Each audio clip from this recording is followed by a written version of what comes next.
Awesome. Awesome. I think we're totally live. And so say hi to the people in the chat. Hi, people in the chat. Hey. Thank you for being on time. We are our typical 8-minute fashionably late. Yes, Yeah. Yeah, today's not like a big to-do. I know it's in the middle of a work day. We've been trying to sort of squeeze in a stream for a few days, but our schedules have not permitted it. So we're just squeezing in a stream today to hang out and just relax for a moment and play some ARMS with you guys, because we haven't really played with you guys in a long time. So that's the plan.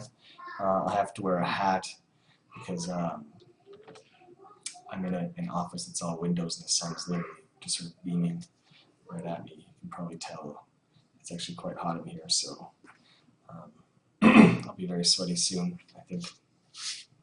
I feel like an ant under a microscope, actually. It's pretty cool outside, but it's super hot in this room.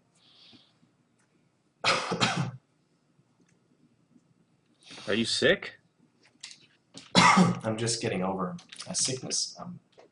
It's the beginning of the school year, and sure enough, Monkey went to school one day, came home, got everybody sick. We're actually on cold number 2 within 2 weeks of school, so that's what happens when little kids go to school. They all get each other sick and then get all the parents sick.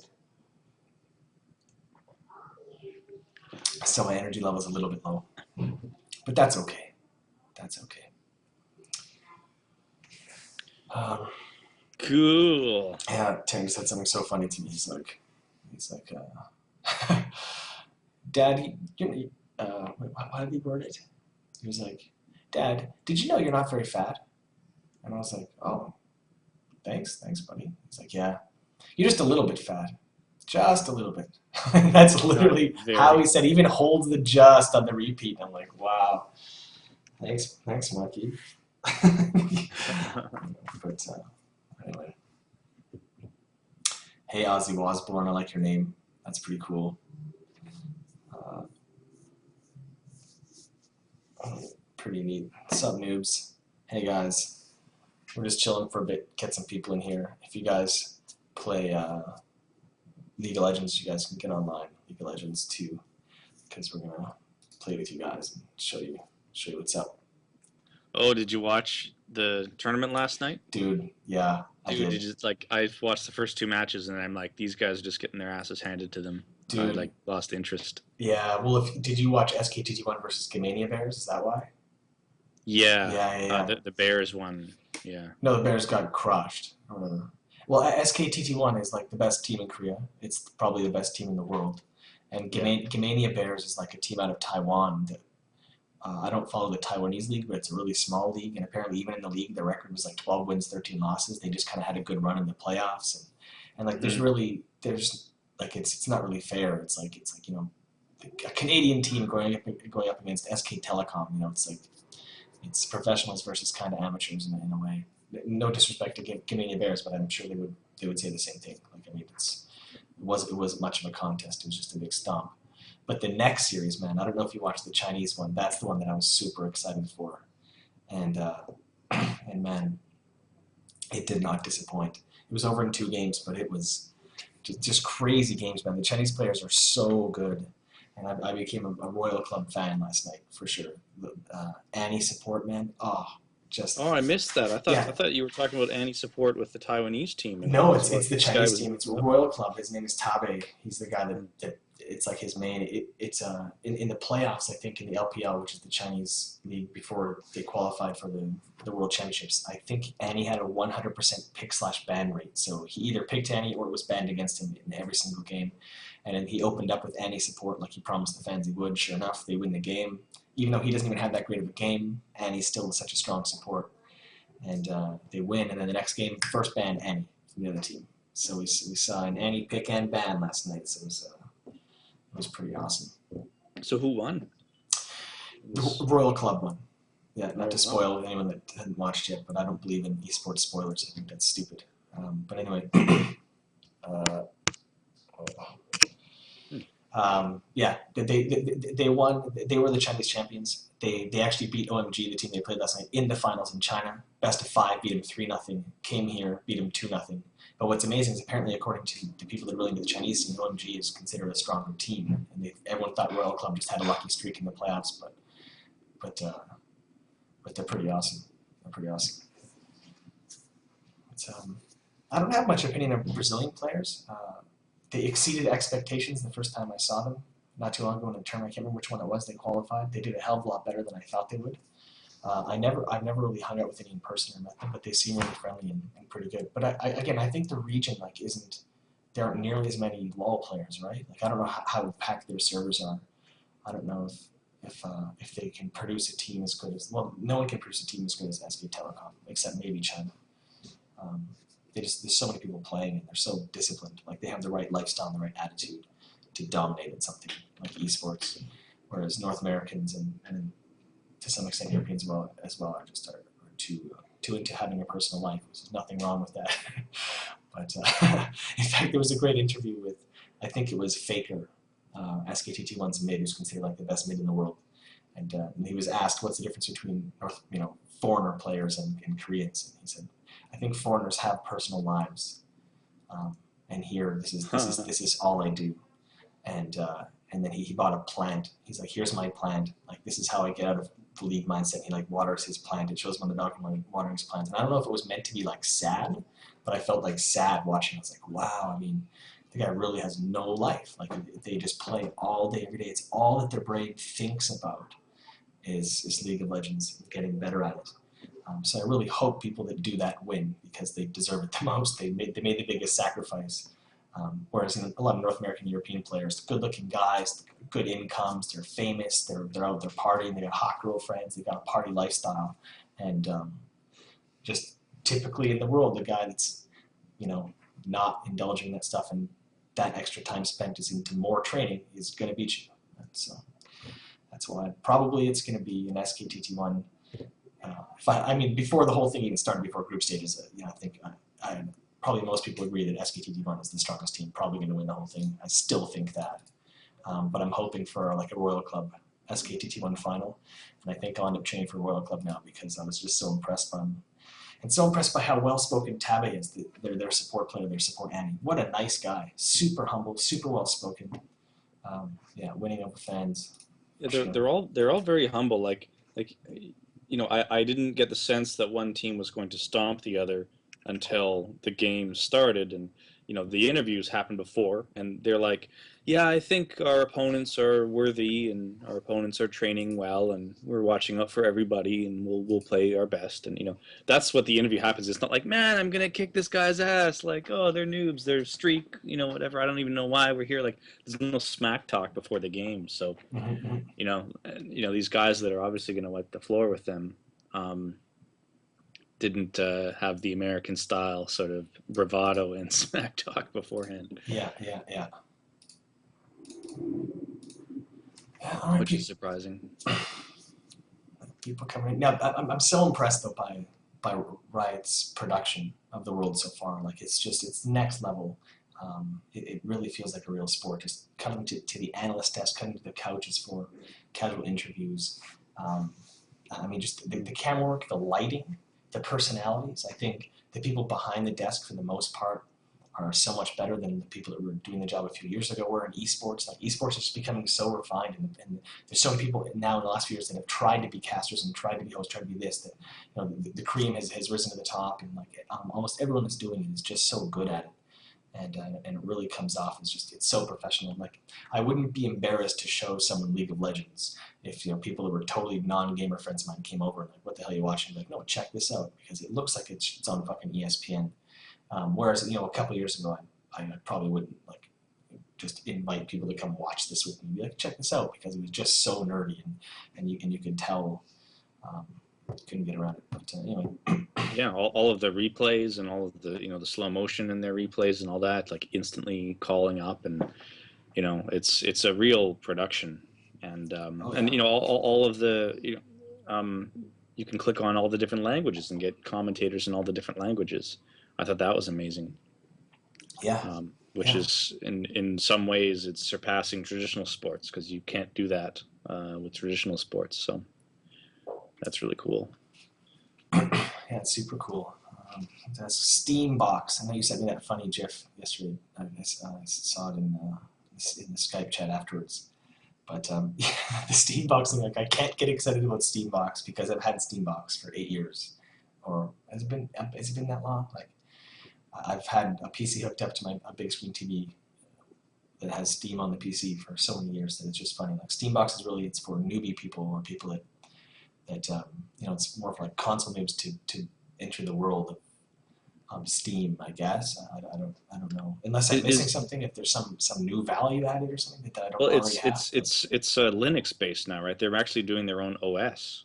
Yes, that's right. Oh yeah, uh, which is pretty cool actually because I have extra PCs that if I could just run an OS and not have all the other bullshit in the background, I imagine you could get a hell of a lot more performance out of a PC if you weren't forced to first load a really clunky operating system like Windows. Like so much shit is running on your computer, just booting it up, all the processes and all the memory is being used up. Mm. But if you were to install an operating system and maybe dual boot it, and like when you want to play games, you dual boot into the game box, and you don't have anything else, you don't need anything else loaded, guaranteed you'd get way better performance out of it. So I guess that's pretty cool. Yeah, I agree with Twitch 043. I do trust like anything Valve does. I bet it's just going to kill it.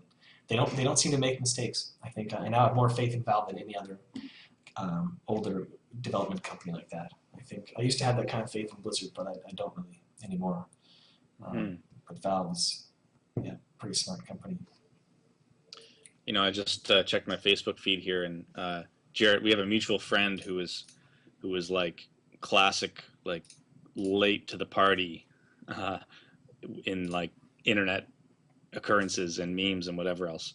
So this person just linked the like Jimmy Kimmel like twerk fail video as Oh like God. like not the reveal version. So it's like this person is just discovering the like twerk fail like shared from like a Facebook embed video, not even the YouTube Yeah. one.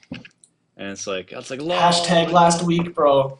Wow. Well, it's not even last week. It was like, well, I don't know how long ago it was, but it's funny that this individual does that habitually.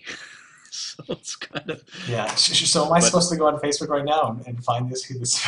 see who it is. I don't know the person's name. 17 minutes ago, it should be in your feed. But yeah, this person, Yeah, he's such a this dude. person Oh, has a real job and yeah. doesn't have time to spend Yeah. hours and hours on the internet. So just kind of funny that like we see him sharing stuff like consistently like Yeah. old school, and it's kind of funny just to like kind of think Yeah. how this person actually lives in RL, because I don't know anybody that hasn't seen this video. It was fake too. I mean, Yeah, it's just some Jimmy Kimmel fake thing. I don't know. Yeah, Jimmy Kimmel set it up and punked everybody, and the extended video has Jimmy Kimmel coming out and revealing. But I wonder like how many like tens of videos did Jimmy Kimmel make that didn't go viral, and like how many viral videos did they try before this one hit? I wouldn't be surprised if there was a whole bunch of other Jimmy Kimmel produced videos. Mm-hmm. People are making fun of your camera. Oh yeah, your webcam. Yeah, it looks pretty shit. Yeah, I know. I was actually trying to check out which webcams they use in professional esports because it looked pretty good. Like there was good dynamic They range, use good color. actual cameras, like they're. So the little ones on that have the shot of the player's face. No, the player's face. Yeah, there's some cylinder. It looks like some tube camera. I think when I saw them inside, I don't know which that is. But the ones for anytime you see shots of the casters and any moving shots, like there's cameramen walking back and forth, and they've got like really nice digital filmmaking cameras. There's quite a lot of decent cameras. But yeah, I guess the player cams are. Yeah, I'm wondering. But I don't think they're any higher quality than this Logitech I'm using. It's like C910 or something. It's fun. You're just using because your frame rate's kind of crappy. It's kind of pixelated and whatever. You could use. Yeah, A, it's going through Skype, and B, it's just a MacBook Pro camera. But yeah, I wonder. Like, I did a few minutes of camera research, and there are some like wireless cameras that you can get. So you like plug it in, and it's really portable, really small. So that might be handy for streaming and for production.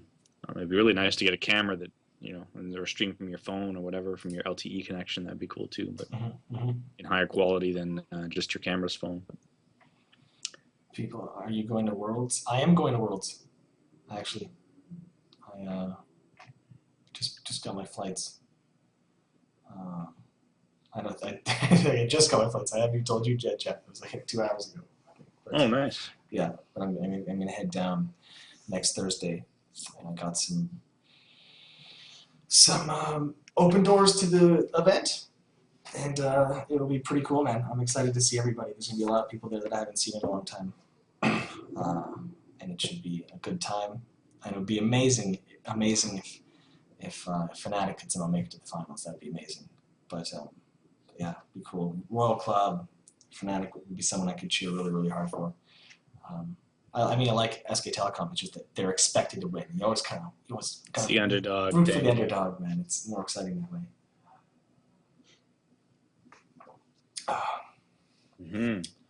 Thoughts on this year's hockey season? I stopped paying attention to preseason like years ago. Preseason always gets with my head. It messes my head. It's every time that my team has a great preseason, I'm like, here we go. This is the year, man. They've won their first 8 preseason games, and then they'll drop their first 10 regular season. It's really everyone messing around. I can't believe there are players taking 10-game suspensions, bench clearing brawls, broken jaws. People are like getting injured or getting thrown out of the league. For what? It's like it doesn't mean anything. Like the games literally have no stakes. Nothing matters. It's just to try out your new lineups and to get used to it. And I can't believe that these guys go so hard that they're going to injure each other and take suspensions into real games when the season actually starts. And when does the season start? Is it tomorrow or tonight? Like, wait. Don't ask me, man. Yeah. But hey, did you hear the 20th anniversary of In Utero was released? No. In September. Whoa. So there's like there's Wow. a new 3 CD like version of Nirvana's In Utero album, and at the same time, Kurt Cobain's childhood house just went up for sale for like $400,000 above market value. Of course, yeah, yeah. Just Someone's trying to sell it as like yeah. to a fan, as if some fan's gonna want to live in the like dreary like depression like. It's a town that's apparently suffering economically, and I don't know how happy Kurt Cobain's childhood was, but yeah. Anyway, In Utero, and there's a whole bunch of different mixes or whatever, or 2013 remixes and all this kind of stuff. Oh, really? But See, yeah, like I want to hear it, but I don't want to give Courtney Love my money for that. Yeah, she killed him, man. Bitch. Yeah. I think Dave Grohl still gets some money from that, but yeah, it's Courtney Love. I remember seeing there was some interview where Dave Grohl and Courtney Love are arguing, or it's more like a one-sided argument of like Courtney Love's like, he came up with everything, even the drum riff, like blah blah. That was all Kurt. Like still to this day, like 15 years later or whatever, when this interview was shot, or this like footage was shot. It's like they just have a terrible relationship. So it's interesting that they got together to agree to release this 20th anniversary re-release or whatever. But not that that's relevant on today's musical landscape. When there's at the same time there's that new Miley Cyrus video that came out. Have you seen this new Miley Cyrus video where it's like Chicago Bulls and all this? No, is it the Wrecking Ball one that people keep parodying? No, there's a new one. Oh geez, wow. And it's so ridiculous. Like, and it's related to this epic fail Reddit thread that happened recently, where someone asked the question, dear Reddit, like, why do some people like certain kinds of music and others like other genres of music? And then there's all these hive mind answers that are upvoted saying like, oh well, different music has different tonal patterns that is familiar, and you tend to like music you're familiar with, and whatever else, and all that kind of stuff. But they're missing the whole point of like music and culture, and how like when you're in high school, the people that you hang out with determine your music, determine the way you dress, determine the whole culture of that kind of thing, and that kind of cultural association drives music and drives the youth culture. Mm-hmm. And now it seems like so I used to think of like modern pop music as being like half culture half music. Really, it's half about what culture you're presenting with the music. Now with this new Miley Cyrus video, it's more like a third music, a third culture, and a third like branding and products. Like, man, if you watch this, the first thing you see is like, some principal in his office, and then it turns, and then some guys break into his office, and there's like a Beats by Dre product. There's like Oh, geez. Chicago Bulls branding. There's like the lyrics are like got my like J's on my feet or whatever, like talking about like shoes and like, it's there's probably more branding paperwork than there is creative paperwork in this. Yeah, If yeah, you were yeah. just all the money that's changed hands, all the agreements, all the co-branding agreements, all the, you know, they're going to put Miley's face on the shoe advertisements and the mall kiosks and all this kind of stuff. It's like, this is music now. It's, it sounds old man to have a rant like that, but I was just thinking about Nirvana back in the day when they were told they have to lip sync their music to a pre-recorded track and they couldn't play live, so they like fucked it up on purpose and like Yeah, fucked up yeah, their performance because they were yeah. so like, whatever, we just want to play, we just want to do our music and rock. Yeah, no, it's pretty sad. Yeah, music is really about image. Like popular music, it's in fact I think you're being very, very generous saying a third of music, and even a third of culture anymore. It's really just like almost every other product now. They're just selling an image. Yeah, you know what? I probably am being too generous because I remember hearing that Blurred Lines was written and recorded in 3 hours. Like, they spent 3 hours on the music part of it in a studio. They got the idea. They just came up with some catchy lines and did like a Marvin Gaye beat, and then that was it. And then, of course, everything else. The music video, all of the promotion, and Yeah, yeah. Like far more man hours went into promoting and building that brand and managing her or him and everything else. Than, like the music is nothing. That's what some dude who you probably don't even know his name or what he looks like generically just shout out in a couple of hours. Just all that matters is it's got some catchy melody to it, and boom, load on the girls and the guy and the image, and people buy into it. Yeah, I was listening to. There was just some guys that play in a pizza place. I got linked on Reddit a while back. It's just two dudes. The first Monday of every month, they play at a local pizza place, and he puts his videos on his YouTube channel. But his videos have amassed like millions of views. In fact, it's like one of the best Toto, like Africa, covers I've ever heard. And he does a ton of Radiohead, ton of great stuff. His voice is amazing, and he's not just that he sounds like the band or covers it well. I mean, like he's a very talented guy, and I imagine his partner is very talented too. Yeah, I'll get a link in chat here. I'll have to like look it up because I don't think I. But he's not charismatic and he doesn't have the right look. People liken him to Louis C.K. Yeah, Mike Mass and Geoff Hall here. So I'll link this in chat so you guys can check it out. And he looks like Louis C.K. And in fact, he might have a ton of charisma. Like he doesn't talk much, but maybe he even is charismatic. But the thing is, only in stand-up comedy, I think that's the last performance art, performance medium. Where attractiveness like detracts from your performance. Well, where it's not critical yet, where you can actually be very successful without being attractive. Although with the influx of like Dane Cooks and those kind of guys, it's like it looks like it might be steering more towards that because Dane Cook is not a very good comedian. Like his jokes aren't very smart and they're predictable and he's certainly not a comics comic. Most professional comedians don't have much respect for his actual work, only respect for what he's been able to do with his brand and his product. But part of me is like, is that why? Like, is it because he's attractive, he's fit, and he comes up there with his tight t-shirts, and then girls just like, oh, Dane Cook, and all of a sudden you bring in sexy into comedy? Like, is that? Because I've just always been curious why Dane Cook sells out Madison Square Gardens, because I just watch that shit straight faced, and I'm trying so hard to get it and to really understand, but really it's I don't know, but yeah. Anyways, outside of comedy, your appearance is so much more important than your talent. So much more important. And like these guys and their covers are such proof of that. This guy will never be a rock star. He can't be. He looks like Louis C.K. He's got a pot belly. He's balding. Done. GG. The days of Roy Orbison are gone. If it was the 50s or 60s, this guy could be a huge pop star, man.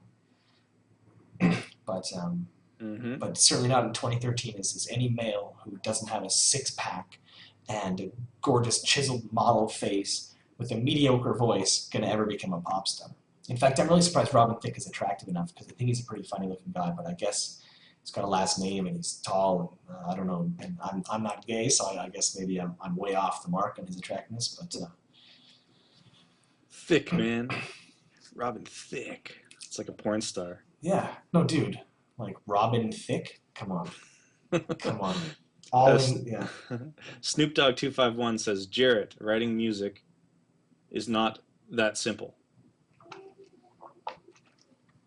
So I guess that's to your earlier comment that, like, it's, music is a small percentage of the effort. Well, like you could say writing English is not that simple, Jarett. But it's like, are you writing a 3-word sentence, or are you writing an Orwellian novel? I don't put music into one big category, and I certainly don't put Robin Thicke's music in the same category as Beethoven. So I'm not suggesting that music is easy to write. I'm not even suggesting that finding a really catchy melody is easy to write, although I think it is for some.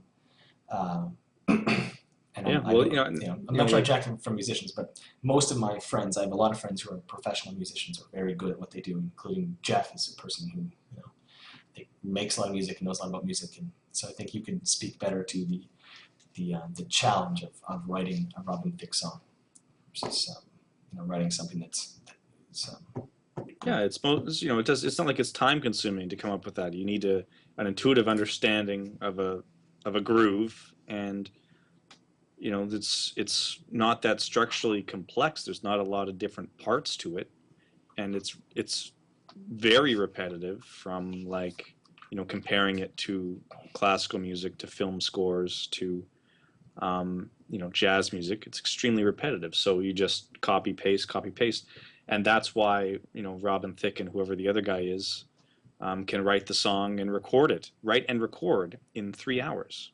Mm-hmm. So versus scoring for a full orchestra. That's a completely different animal, a completely different skill set. In fact, most musicians can't do that. Most musicians don't even bother training to do film scores anymore, because that's not the kind of music they want to do, and it's not the kind of music that sells. Yeah, and in fact, you can hire people that'll do a score for you, and then you don't have to spend your time. But yeah, it's really about a relative effort. Sure, people say good music is. They corrected the statement saying good music isn't that easy to write. Well, what is good? Good to the pop music industry is music that sells a lot, and it's driven mostly by branding and culture. So I'd say that's more of an art, coming up with a culture to sell. Whoever decided that Miley Cyrus was going to stick out her tongue 24/7 for the next like 6 months or whatever, that was a creative decision that was just as creative as where does this chord progression go in the music. And yeah, it's even more important of a decision than where does this chord progression go in the music. But yeah, I was also thinking about that whole tongue thing, like that. When you do something outrageous like that, it tends to have a short shelf life. So pretty soon that's going to be looking really stupid. And in hindsight, like a year from now, remember that stupid tongue Miley Cyrus thing? So, remember it now. Right now it seems like it's cool and edgy and hip and I don't sexualization in the public zeitgeist, it's yeah. But like it's going to look pretty fucking stupid like 8 months from now or a year from now, when it's like, oh, Miley and her tongue phase. But now she's on to this new phase where she does this new thing that's now cool and hip. Wow, man, how does she surf that cool hip wave? Well, it's professionals. Professional managers, man. Yeah. I want to get a CD of Geoff telling stories so I can have something to go to sleep to. Was that a boring discussion? Listen, my parents said the same thing about my music, and I think that's been happening for quite a few generations. But I do agree that it's just Justin Bieber and Miley Cyrus. No one will, other than the people that are the consumers of that product right now who associate their own personal identity with that product, they will keep consuming it. Just so you know, I'll call it now and put it on the internet for all time. I mean, by 2033, Robin Thicke will be doing another tour. He's going to drop off the map in like 2 years. You won't hear from him for about 15 years. And then he'll come back with the Robin Thicke reunion tour. And all the girls that are 15 that listen to him now will be 35 and a lot of them overweight and children. But they're going to all just like fucking flock to the Robin Thicke concert to relive their teenage days in the exact same way that the Backstreet Boys are touring again, and all those same girls that I went to school with 20 years ago that had fucking Backstreet Boys push all over the world are now lining up and talking to Facebook how amazing it is that they went and got to see Joe McIntyre again. Yeah, that's his name.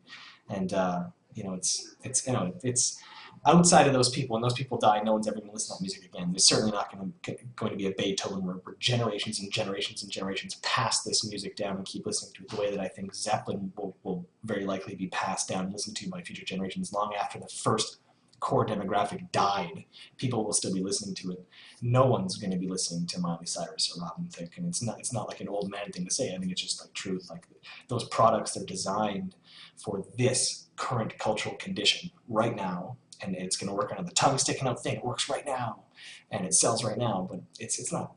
The music has no substance. That's not going to. There's no lyrically. There's no substance. People aren't connecting to the stuff on an emotional level, and it's not. Yeah. Anyway. Yeah. If you're tired of bad lyrics, I think still my favorite lyricist is Joni Mitchell. Her 70s stuff is just incredible. Yeah. And she wrote that when she was so young, like Both Sides Now. She was like, I don't know, like 20 or some shit. But, her Hejira album is amazing if you're looking for lyrics. But yeah, if you want to know, like a lot of people might not even know what good lyrics are because they've never been exposed to it. So listen to Hejira if you want to be exposed to good lyrics, and then you'll have like a bar to recalibrate your expectations. Yeah.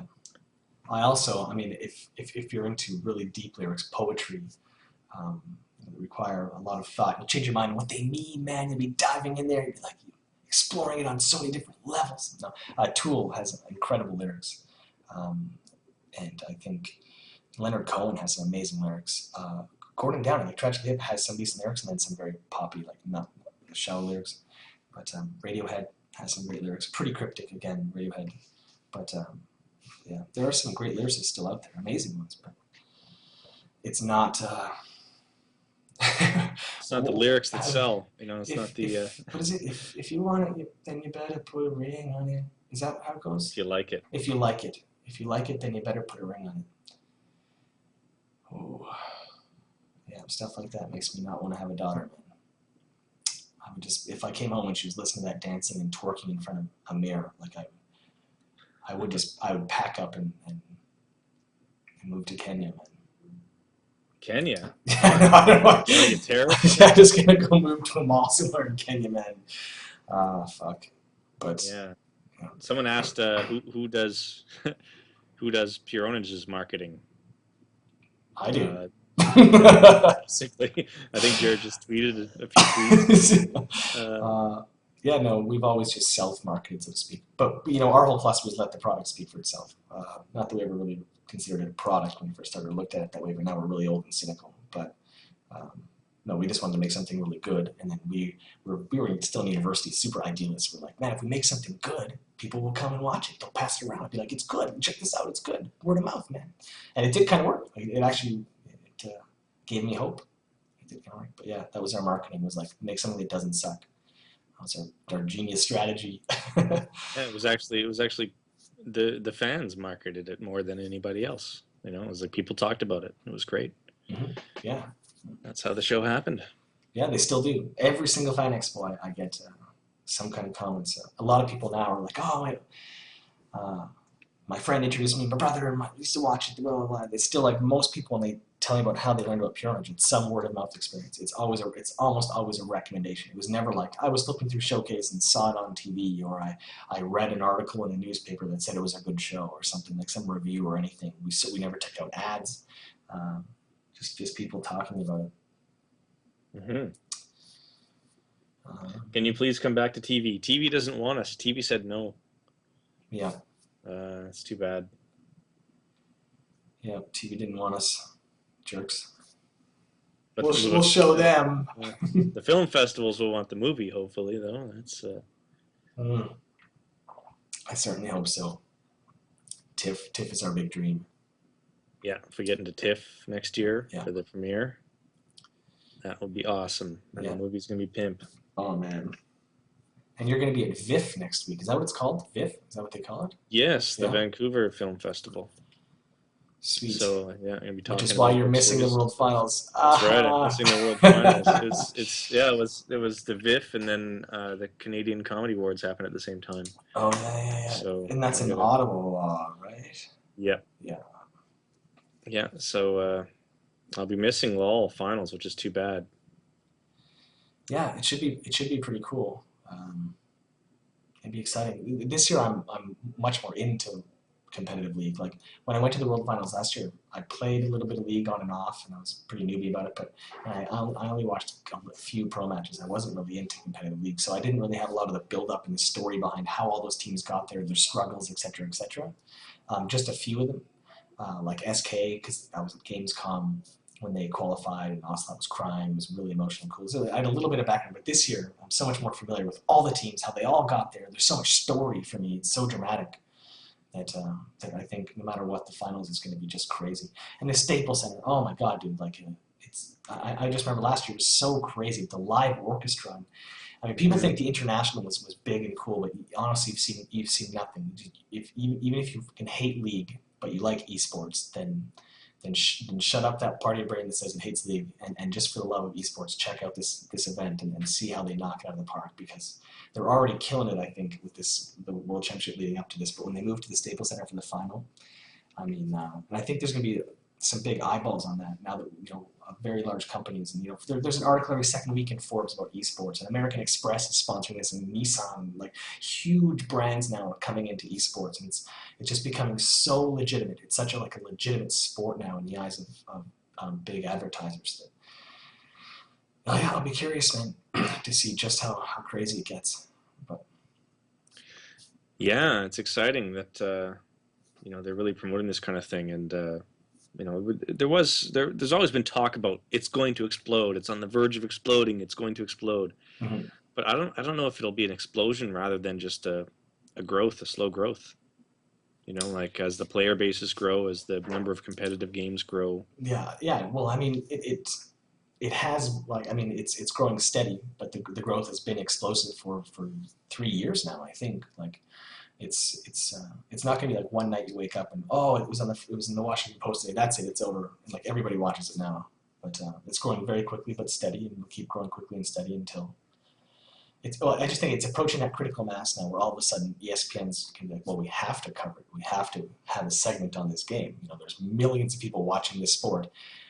We just fucking covered cricket, right? I mean, and no offense to people in Europe or wherever it is that people watch cricket. But North America, nobody watches it. But and in fact, there's quite a few sports that way, especially when it comes to like Olympics. Say, that they're a fraction of the size of a sport like League of Legends in terms of the size of the player base and the size of the viewership, and yet they get covered because they just always do. It's just tradition. Like it's a sport. Everybody knows about the sport, but darts. Like darts, yeah, right. It's like, ooh, darts, like the best spectator sport. Like he throws it hits there. Dude, actually, it hits there though. Actually, darts is pretty good, man. Is it because of the strategy in the scoring system, or it's because the announcers are hilarious. The darts. I was watching some like finals on TV from some obviously Britain, and just the athletes were funny. Like this huge pot-bellied guy, and they had some attitude. And then and it's the people there. The actual the live audience is laid out in such a way it's really, really smart. And it reminds me a little bit of Brood War when I've seen it back in the day, because they had cheerfuls, like the white piece of paper you could draw on and do things. People like held up funny messages, but everyone was at tables with pitchers of beer. And so everyone live watching it is sitting around sort of tables like they were in a pub, and everyone's just getting completely smashed and writing things on cheerfuls and screaming. And it's actually like that's part of what makes it so fun is that everyone's into it. And when they hit like a triple, 20, like if all three darts were to hit, I don't know. Anyways, if 180 is the highest amount you can get in a single round, and man, people lose their minds. The announcer comes in 180. It's off the charts, man. It's off the charts, and there's good stakes and everything, man. I mean, I was really shocked when Paul turned on darts. I was like, dude, are you fucking kidding me? And dude, 20 minutes later, they're like, "Hey, we're going out to the restaurant." I'm like, "No, we are not going. We have to see how this match ends, man." I was so into it. I was immediately hooked. But in terms of what you're watching visually in the drama, right? Mhm. It seems like there's like anticipation, right? And but their faces are always just stone faces, just like they're not showing emotion. They're not nothing you can empathize with. And there's no like physical confrontation. There's no like anticipating, oh my god, he's on a breakaway, can this man catch this man, oh my god, there's physical things that you can watch. You can watch someone overcome some other goal and whatever else, and then, oh, this guy's coming, you turn around and then you can kind of see, oh, it could go this way or it could go that way. But with darts, it's like the whole thing could be televised by just just a dartboard and then a dot appearing on the dartboard. Then you're like, oh, look at that dot! Look at where that dot appeared! Like, there's nothing else interesting No, the going on. darts have three dimensions, and the darts can collide with each other. The Yeah, dots.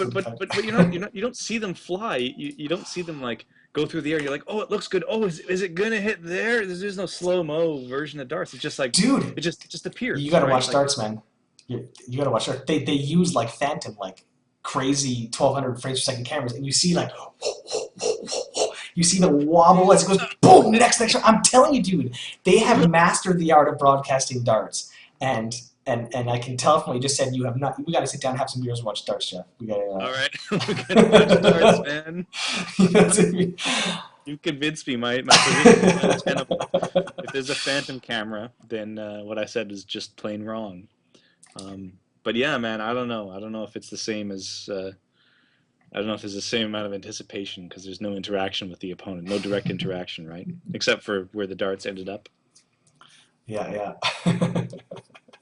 Yeah, it was better than I thought, to come to the defense of darts. But yeah, there's a lot of obscure stuff. The Olympics bother me the most. Like it's the real test would be watching darts sober, see how entertaining that is.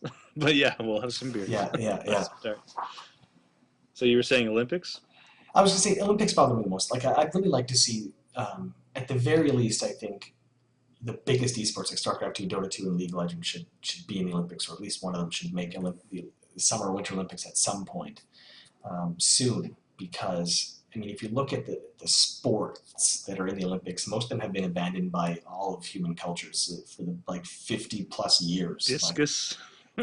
Discus, no one's played discus for like 2,000 years other than to train for the Olympics, and it's such a huge deal. We worship these Olympic athletes, so they put their time in. But it's like, dude, how many people in Canada tried to make the Canadian bobsleigh team? Like how many? Like 36 people. Like I know it's great to be the best in the world at something, but it's far more impressive when there's 32 million trying to be the best at what you're doing, and not 32 people trying to be the best at what you're doing.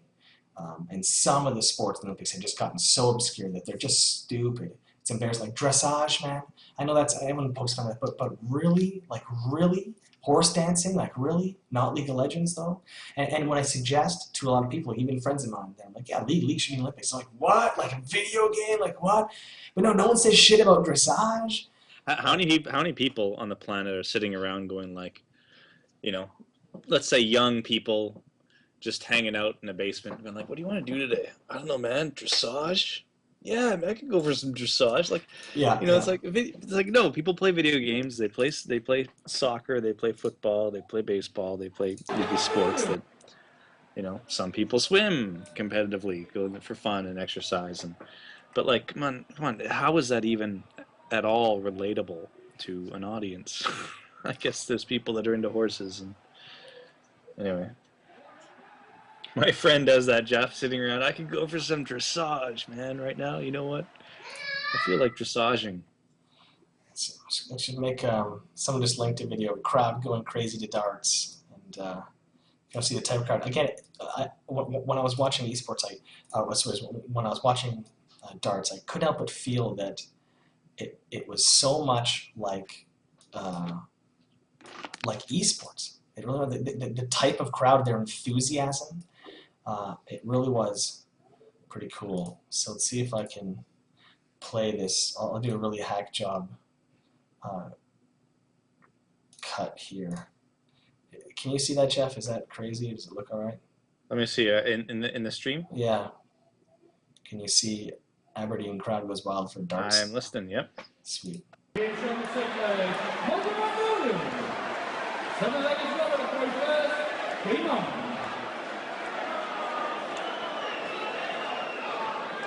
It reminds me of a dream hack. It really does. Check this out. Oh!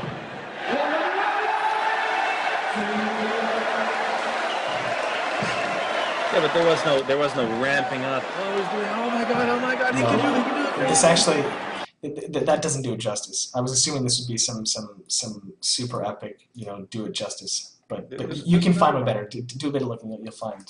Anyway. Yeah, there's another one with like I think I've seen the 17 perfect darts or whatever where they just go ape shit. Yeah. Yeah, I'm watching that right now. Oh, dude, the 17 perfect darts. Yeah.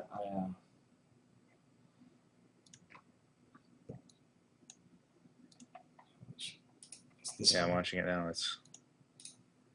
Anyway. Okay, darts are exciting. I'm wrong. To beat this man twice.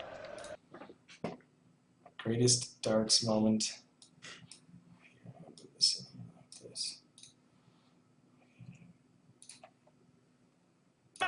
To beat this man twice. Beat him in Glasgow, then he beat him in Aberdeen. Play it on the stream? Yeah. Now I think it's on, right? Yeah. There you go. Greatest darts moment. Coventry beat him the second time, but he is the holder, James Wade. In that match earlier. Oh, it's 3 minutes. 4-1 in no time to waste. Then, got double trouble. It's a moment, all right. But the flow of that. Dude, is this the one I was watching live? Instinctive May 24th, 2010. Facing manufactured talent. This looks, Harry Bristol. dude, this looks so familiar. He made him a winner. We shall see. Perfect dart to continue towards that magic 9. There's an who's going to make the greatest darts moment? This guy? 180. On our seats. And Aberdeen went 180. There's like the numbers everywhere. They call it 100. And this guy just moves it up. 100. 147 shot then ball in 9 dart finish from Philip Taylor. Hold your breath. Treble 17. It's like the pentakill. Double 18 for a moment 180. of history. He did it! He did it! A 9 darter in answer. I do not believe my goggling bins. Well, there is Philip Taylor, and there is his opponent, and that's, you have joined in and shared a moment again of sporting majesty and television history. Get the score, and he did it, but it wasn't like he took advantage of a situation he had to react to. Yeah, there's no real interaction between. Yeah, so something that could happen at any moment. It doesn't require adapting or reacting or making something up on the fly that's creative, like League of Legends does, or all esports or StarCraft, or responding to this and that, responding. And most sports in the whole world. This reminds me of Guitar Hero, when people tried to make that a sport. And they come and be like, look at me playing the computer in front of everyone and get a higher score than the other guy playing the computer with absolutely no interaction between us whatsoever. Yeah, basically, they're comp stomping each at the same time. Like, yeah. It's like, okay, hand me the controller, I'll comp stomp. Although maybe, I'm not a pro in maybe sometimes they would leave a dart awkwardly placed on the board so he can't hit this. Like if you kind of threw a wobbly one and tried to take out the... But your opponent's darts are moved before you start throwing, right? Yes, they are. Yes, that's correct. Well, whoever thought there isn't even that. I called one, Sid. It's your turn to possibly see how into it these people are, man? Like, well, they're into it because it's a simple thing to watch and understand. I just can't believe, like, if you would ask me what's going to be the biggest esport like 4 years ago, is it going to be like, this simple RTS game, or is it going to be, this one where you have to be familiar with like 100 champions and you have to know like all the champions' abilities to counter them and all this stuff. And to spectate, you have to know all the champions' abilities and all of this. And like, the amount of learning required to spectate League of Legends, I would have bet against it being an esport at all. I would have assumed that the amount to learn was too great. But yeah, that's something that I find fascinating about it, is that 11-year-olds learn it and play it at better than I do. Yeah. And it's just a vast body of knowledge that you have to learn, and like, I hope your chemistry homework's getting in there too at the same time. Yeah. Your algebra is in your brain somewhere along with Draven's abilities. I don't think any existing esport has even come close to hitting how good an electronic sport could be, because every esport that exists is a repurposed game that was principally designed for another function, like single player or et cetera, Broodor was never designed to be an esport. They weren't sitting in a room 15 years ago saying, hey guys, let's turn this into a sport. And even League of Legends, which was based off of Dota, the map mod, IceRock never made Dota to turn it into a sport. It's just, it happens to have most of the elements that are required to make it a good sport, and then they sort of shoehorn it to be a sport, and it works really well. But they all have flaws. I think every esport, that even the biggest ones right now, have obvious flaws that can be fixed with another game. I think at some point in the next 10 years, we'll start to see games come out that are designed from the ground up to be sports, and then the shit's going to take off. See some really good stuff. Because I actually think what really holds League back is that body of knowledge. But worse than that, it's the fact that that body is continually growing. So even when you stop, if you look at the amount of people that watch sports right now, how many of them still play the sport that they watch? I still watch hockey. I haven't played it in 20 years. I still play tennis occasionally, but if you stop playing the game, you can't watch it anymore. Yeah. Is that what you're saying? Yes, kind of. If you stop playing League for a year, chances are you'll flip on the LCS and you'll be like, who the fuck are these champions? You'll recognize some old classics that occasionally get brought out. You got the Jaxes and whatever, and occasionally Trist to come on, all these old beta champions. You'll be like, oh, I remember them. But even if there's 2, 3, 4 other champions in the field that you don't understand, all of a sudden you don't get how they synergize, you don't understand the matchups, there's spell effects going off, you have no idea what they do, and all of a sudden you have to go read and learn about what each of these new champions do. And I think Riot's aware of that too, which is why they've really slowed down their new champion releases, because they have 116 champions or something. But yeah, it's a bit frightening that if you stop playing League, I don't think, or stop watching for any period of time, it's going to be a lot harder to keep up. And already there's such a huge body of knowledge to go in. But the things they did right, it's such a great team game with different roles, different positions, just like a real sport. There's the AD carry, the support, and they each require different talents, skills, yeah. Right? And I think that's so critical to a sport. Just the fact that team games are much better for long-term sport building anyway, because the team is, the team persists regardless of your players, right? A big problem that StarCraft faces, that tennis faces as well, and why they're both, not as watched as their team playing counterparts, is that, you have a favorite player, Jaedong's favorite player, you cheer for Jaedong, you love Jaedong. What happens when Jaedong retires? Does your loyalty really transfer to the team that he was on at the time of his retirement? Because these players hop teams, and there's not enough team loyalty. But when it comes to games like League or hockey or football or soccer or whatever, typically you pick a franchise and that's your franchise. And players come and go, but you keep buying that franchise's merchandise, you keep cheering on that team, and that persists through your entire life. And players come and go slowly, and you get to like the new people, and exactly, forget about the old people. So you're not changing the whole team all in one day. Yeah, exactly. So, it's a big obstacle for a game like StarCraft. And I know they have team leagues, but at the end of the day, people mostly have favorite players. At least the people I knew that watch StarCraft, not so much favorite teams. If you were a Huck fan, you were a Huck fan when he was with Team Liquid, and you kept being a Huck fan when you went to EG. Yeah. Anyway, League hits critical things too. Like they have a score, right? I mean. Yeah, like you look at the screen like, 5-3, 2 big numbers. It looks like goals in the game or something, right? And money and stuff. It's so easily spectatable that even if you have no idea what's happening on the screen, you can watch the numbers and watch health bars go up, go down, and be like, oh, shit's happening. Do we want to talk about Steambox? We briefly talked about it at the start, but my position is that I've had Steambox for almost a decade. Like I've had a computer hooked up to my television for years and years and years and years and years. And I've PC gamed on my TV and had Steam on my TV for like years. So it's not like that huge to me, but I'm loving the fact that they're building their own OS and it's Linux based and should be super efficient. I think that's pretty awesome. Yeah. Steam machines. Yeah, Steam, it's pretty neat because I imagine it'll be so efficient that you could run it on really shitty hardware and get great performance, which would help a lot. Yeah, I'm just having a look. So they're announcing a bunch of stuff. Have they announced the last? And all they need to do is launch this with Half-Life 3. And like have a pre-order package that's a deal. Yeah, I'll play Half-Life 3. I'm not one of those people that's like, that it's on Reddit that just shits their pants, everything Half-Life 3 related. In fact, I think I'd be way more excited about Half-Life 3 if I wasn't so constantly annoyed by a Reddit post making the top of /r gaming just because something Half-Life 3 or something Portal, like that shit really pisses me off. It's like, look, I made a Portal cake for my son's birthday. Her like front page Reddit, like. Yeah, Half-Life 3 is like has grown to be like this idea.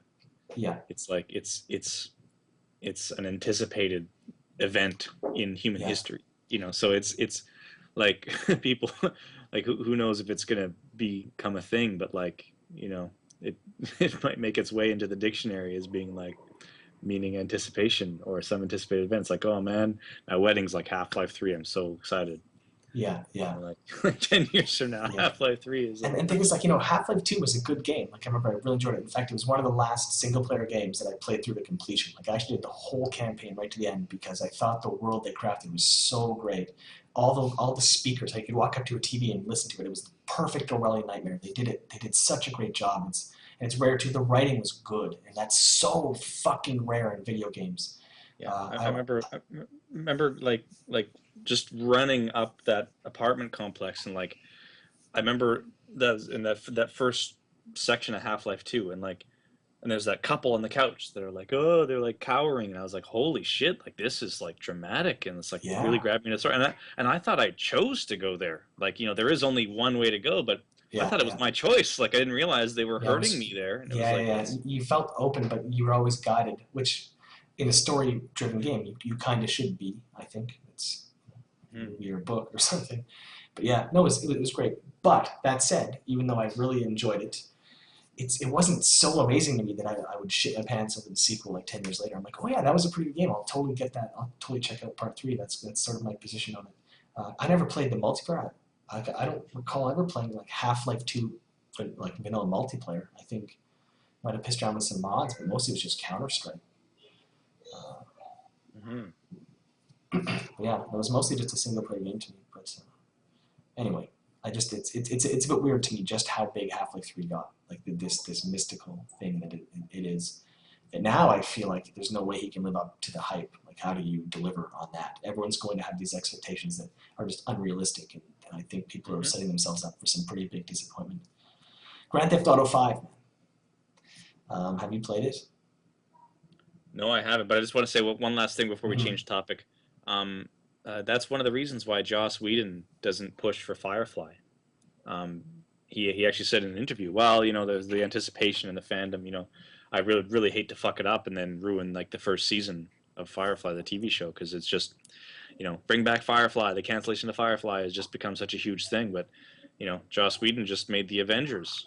He can do whatever the fuck he wants. He could probably bring back Firefly. But it's not his priority right now. And the fans might not even like it because who knows? It's just too hyped. But yeah, GTA 5. What were you going to say about that? Just the whole chat was also like GTA 5. It seems like I have to mention it because it's the biggest release ever. Like $1 billion in 3 days. I think that might even break movie records. I don't know. Yeah. But it grossed $1 billion gross in 3 days. It was the second most expensive media project ever, or something like 200 some odd million. $300 million budget, in which they made back in their pre-orders. Yeah, they made back in their pre-orders. Yeah, like actually profiting off the pre-orders. But anyways, I haven't actually played it because my Xbox 360 is in storage I don't have a PS3, and when the PS4 comes out next month, 2 months from now, a month and a half, I'll pick it up maybe and give it a shot. But yeah, it's how much is the PS4? I think it was $399. Okay. It's either $349 or $399. I think people in the chat will know. It was cheaper than I expected. Yep, yeah. So see, yeah. I know it's not announced for PS4. Oh yeah, wait, PS4 isn't backwards compatible, right? So I couldn't just get a PS3 version. Oh well, anyway, whatever. I'm almost afraid to say it. I've never been a huge fan of Grand Theft Auto. I thought they were pretty neat. I like open world games like that, but you know, call me weird, call me crazy, but I don't find killing prostitutes and stuff all that fun, like in emulating drug deals and stuff. Like it's, you know, the novelty of it wears off so fast to me, and then you're just left with a kind of bland gameplay. I don't know, but anyway. Yeah, it's not my fantasy to be like a criminal. It's like my fantasy to be an adventurer, more so than that. Like I like the exploration aspect. Like when I played GTA 4, I only played it for about 3 or 4 days, I think, and then that was it. I never put it back in again. And I had the most fun trying to obey the law. Like I would get in a car and I would try to actually not crash it, but the controls were so bad that like your car, like you drive your car, it's like wobbling because it's like overly sensitive. And I don't know why they didn't look at how car racing games are made and just implement that control into the cars. But yeah, I'd like stop at red lights and like I'm like, man, I wish I could open up a butcher shop there. Like I don't, you know, anyway. But I also come from like an Ultima Online era, and like so. When I know what open world is, massive multiplayer open worlds, and so it's a single player open world, and you know, you don't really have that much freedom to do things outside of kill and blow stuff up. Like, you know, you can't go open up a butcher shop and stuff like that. But anyway, it wears off really fast. If I was younger, I'd probably think it's really funny, and I'd have played it more. But like in my 30s, it's like, yeah, Kill Hunter is cool. But yeah. GTA 5 Online, I don't know. Yeah, I don't really know much.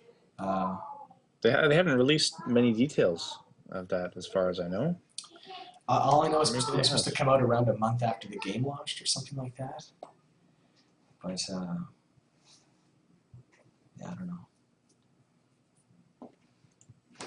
If there was ever another Ultima Online, like a true original Ultima Online, but a modernized version graphically, that's a game I would completely I'd lose my brain and excitement over something really open like that. Then you'd lose your brain when someone ganked you and stole like a week's worth of stuff. But it would be great. No, it would be because great, that's why you want to play the game. Yeah, yeah. Oh yeah, because every time I'd step out, I'd be scared again. Like I just remember the fear. You know, the fear you get a rare drop. You're just like you're out there, and all of a sudden Cyclops drops like some, you know, like vanquishing mace, and you're like, holy shit, this is amazing. You have this, you're just elated. You put it in your bag, and then reality sets in. I gotta get this back to my fucking house, and it's a long way between where I'm at and my house. And then the heart starts racing, and you hear horse footsteps, and you're like hiding behind a bush, or you know, doing whatever you can. Of course, if you were a mage, which must be what you would just recall, but I actually, my main in Ultima Online back in the day was he had a very serious, right? Yeah, he was an animal tamer archer, and he had zero magic. My guild had to gate me around everywhere. And his storyline for this character, because again, it was his open world, it was very role playing. I played with some guys role playing. It was like, you know, he didn't use magic. He was a totally non-magic using character. So when I got stranded somewhere, I got stranded somewhere. But anyway, good times. Yeah, that's interesting. And yeah, you could choose to do whatever you want in Ultima Online. Yeah, like but you also had justice porn moments too, right? When someone tries to gank you. Oh Jesus! And then you just waste them, and then. Oh yeah, and justice porn moments, like I've literally come across the tail end of a murder and seen a guy, like you can hear the combat, and you're running. I'm running around looking for it, and I come in and I see a red. Boom! He kills the blue. And you can see the stuff, and then I come in, boom, kill the red. And then I sit there and blue guy comes back. I'm like, here's all your shit, dude. And here's some extra shit I got off the red too, you know. And in those kind of moments where like some guy somewhere's like, this guy's a fucking hero, man. Like I can't, like he murdered the murderer and gave me my stuff back and is sharing the murderer's loot with me too. You know, it's like you could do things like that. But more like I want to buy that guy an actual beer, in actual real life. Like thank you for like saving my shit. Like, oh yeah, no, yeah, I've had that. And, like how many times have you wanted to buy someone a beer in World of Warcraft or in like, you know, in Ultima League of Online all the Legends? time. And in fact, you know, speaking of the GTA crossover, you could be a prostitute in Ultima Online. You know, in fact, well, there's my fantasy. There was a girl I killed that would occasionally role play sort of a wench and take money for like, you know, sexting. You know what I mean? But yeah, like go to a room, like have sex chat, like pretend to like have sex, like take money for it because you want to role play like you know a whore from the Middle Ages, and then and the guy could, after he had sex with her, he could kill her because it's Ultima Online, so you can kill a prostitute in Ultima Online, but you can also do is open up a butcher shop. You can you know, you can make bows. Like I remember I bought a little shop outside of town and set it up and made my sign and I laid everything out and I had to produce my product and people came in. I had regular customers and like all these things. It was just like no other. It's not even a game. It was a persistent state world is what they called it because it was not a game. It was just anyway. I'm reminiscing. Can you imagine running a brothel and like you actually have an economy in that game? Yeah. So you would pay guards to protect the prostitutes. And just like real life, everything became. Everything, you know, more over time became obsolete, so you had to replace stuff. Economies like World of Warcraft can't work, and Diablo can't work in the long run because, you know, like long-term consumerism is based on the idea that you need to replace your existing product. That's why they make things so shitty now, and they never used to because they have to, otherwise you're never going to buy another pair of shoes again. Shit. So what's really great is that, like, you know, when you have a bow store or a sword store or armor store or a food store, whatever the fuck, you're an alchemist, you have a regular clientele. They come back, they like your prices, they like you're conveniently located, whatever, but they're using your stuff and it's getting worn down to nothing, you can repair it sometime, and you gotta get a new one. And the cost wasn't prohibitive or anything like that. But you got World of Warcraft and Diablo, and see what happens in those games is that the prices of items just go up forever, for all time. And so if you play World of Warcraft on day one, yeah, you can afford some pretty neat stuff, but if you jump into World of Warcraft, like right now and go to the auction house, it's like, oh, $1 billion for kind of a shitty sword. Because, you know, there's so much money in the system now. Because all they do is they put in these artificial money sinks to try to pull money out, like repair costs and stuff. But that's not a real economy. Like Ultima Online had a real economy. It was so ahead of its time. It's really, what a shame that EA bought that and shat all over it. Fuck. Oh, man. Anyway. No, dude, it's like I'll be 80 years old on my deathbed. I'll still be mad about that. Like I'll still be thinking about how could they have split the world into Trameling-Flution? What were they thinking? Anyway. You know, has there ever been an EA sale where like the game has improved? It's like, man, like this game was shit. EA bought it. It got better, or the sequel was better. Jeez, like, I wonder. Is there a single example? Yeah, I don't think so. I don't know of one if there was. Generals 2, any news? I haven't heard any news on General 2. I follow generals2.org, which is the old CS Replays, now GameReplays.org. I think that's probably the best forum for people that don't suck at games that are talking about it. A bunch of people on the alpha there, but nothing really new. I've also, you know, we've signed up for all the news. We signed up for the beta. Like we haven't got an email blast. The closed alpha is underway. It's been underway for actually a few months now. I think at least 3 months. So the closed alpha has been going a long time. But the game has so much work to do. Like there was a ton of videos that got put out at Gamescom, like last month or a month and a half ago, or whatever. So if you're interested in Generals 2, which you totally should be if you like RTS games, then you can check out the videos there. However, they made me less excited for the game, but it's alpha, so I'm trying my best to wish I'd never seen them and just wait until infantry doesn't move at the same speed as a rocket buggy. You know, stuff like that you just hurts a bit. But you know, honestly, I think it's fine that it's EA, but EA at least it's the business model that Blizzard that should have used for StarCraft 2. Like at least they're forward-thinking enough to know that you don't make non-free-to-play titles in the year 2013 if your focus is multiplayer for the long term. Like it's There's no other way to do it. You're not selling a single player experience like a movie that you buy up front. And so Generals, it's not story focused, it's not campaign focused, it's purely multiplayer. And the reason that's amazing is because free-to-play games, you don't spend money up front. People that spend money on free-to-play games only usually spend the money after they're really into the game and the game has won them over and proved to them that it's a good game and it's worth their money. And then if you want them to keep paying money over time, you have to keep their interest. And the only way you can keep someone's interest is by making the game good, making it interesting to keep playing and keep putting in new things. So that model incentivizes developers to actually fucking care and to actually keep updating their games and keep it balanced and keep it fresh. Whereas like the previous 1990s model that somehow some companies are still using is just like put $60 box shelf, put it out there. Yeah, I mean Blizzard's good with support, but most companies aren't. You know, you don't have to support you've already got my $60. Like, what the fuck do you care now, right? It doesn't really matter anymore. So and there's a backlash. There's still a backlash to free to play by people that just don't understand. Like, they don't get it. They're just not understanding. Like I think in their mind, pay to win blends with free to play. And I think the people that just never played League of Legends or games that are free to play, the world of difference between pay to win. But yeah, like there's no pay to win elements. It's free to play, and it's like you can, yeah. Anyway, again, yeah, the fundamental principle: you can never pay money for an advantage in game that you cannot easily earn yourself. With a bit more time investment. With time, and I guess it seems like young children, based on their spelling and grammar, that make the complaints about free to play. So I'll assume they're just younger and haven't grown old enough to realize time is money. But they're like, it's not fair. Some guy just comes in and spends $20, and it took me like 2 weeks of working to get that. But it's not fair that you have 2 weeks of 20 hours a day to play a video game, and I gotta go to work all day and make $20. You know, it's like kind of not fair both ways. Some people have an abundance of time, and some people have an abundance of money, and ultimately you want to bring those people together and make a fair game that they interact fairly in, and that's what these games do. So anyway, yeah, like I like to get to level 30 in LoL, like even with the XP boost, it's a long fucking time. Yeah, but the thing is with LoL, and people say that too. I hear. Like, you know, the grind, it's like, yeah, but you can pay to speed up the grind. In LoL, the fastest you can speed up is 2 times, which isn't really, it's not like you're getting 100 times faster, you're level 30 tomorrow. And secondly, I would never recommend speeding up the grind unless you're leveling a Smurf. If you're actually new to a game like League, dude, by the time you hit 30 naturally, you still are such a fucking noob.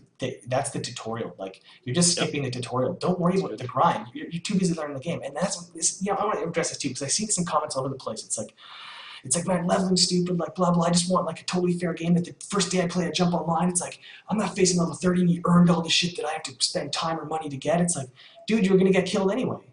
Like, if the guy has all this stuff, he's level 30, he's been playing for 3 months. You think you're going to jump online, it's like in a chess match, and you've never played the game before, and you're just going to, you think that's fair?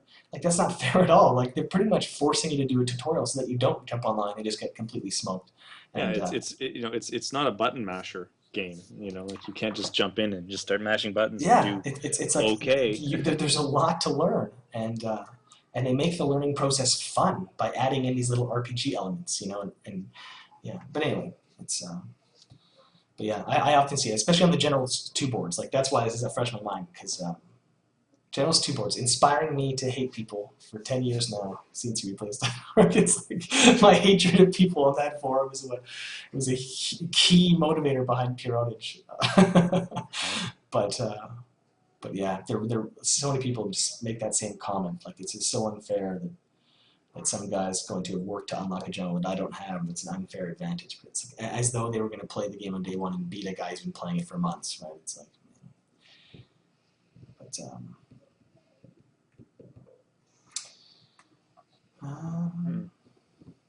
someone's talking. Grant Voigt is talking about should just enjoy the challenge to beat people who waste money on a game. I don't know what his point is, but yeah.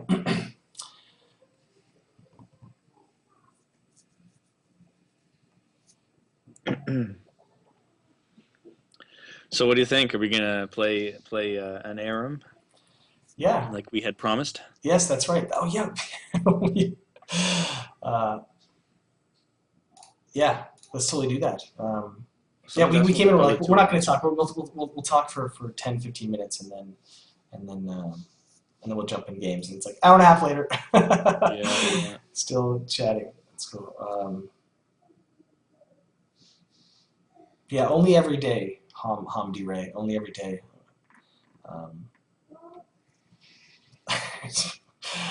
Making my fucking status update. Play this. All right. All right. Are you gonna make the games? Yeah, I'll make the games. Play. Aram. Howling Abyss.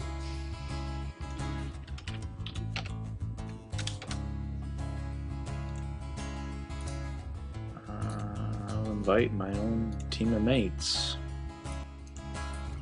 I hear the drums echoing tonight.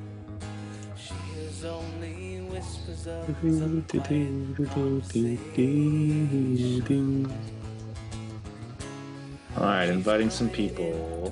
12:30 flight. The moonlit winds reflect the stars that guide me toward salvation. I stopped an old man along the way. Send me a message if you want an invite. Forgotten words or ancient melody. He turned to me as if To say, hurry boy, it's waiting there for you. Contra's online. it's gonna take a lot to drag me away from you. There's nothing that a hundred men or more could ever do. I bless the rains down in Africa. Past the rain. It's gonna take some time to do the things we never had. I can't find these. Yeah, I can't wait until. Oh, wait a second. Oh, Oh, I didn't do a custom. Shit. Yeah. We want to do a 5v5, right? Yeah. Okay, I'm gonna cancel. Sorry, everybody. I am so excited for generals to get into whatever stage in the beta that they're going to get to where it's so hard to talk.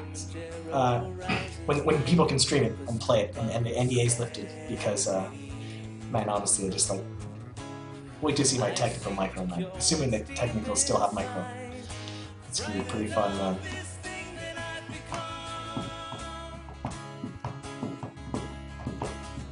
gonna take a lot to drag me away from you. There's nothing that a hundred men or more could ever do. I bless the rains down in Africa. Alright, I'm just gonna invite everybody, so you gotta be fast. It's gonna take some time to do the things we never had. We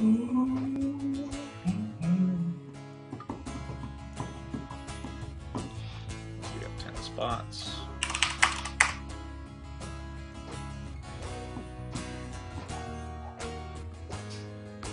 Hurry, boys, she's waiting there for you. Everyone's coming to my team. It's gonna take a lot. Oh, I better get on your team. Unless you want me to noob out on the other team.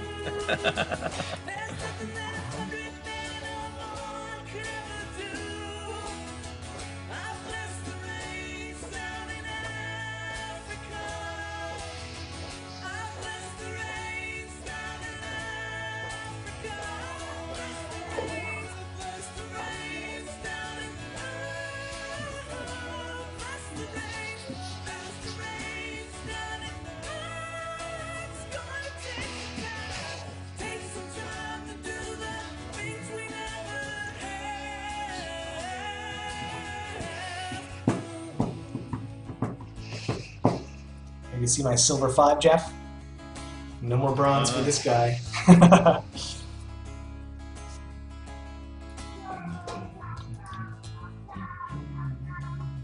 One more? We got 10 guys in here.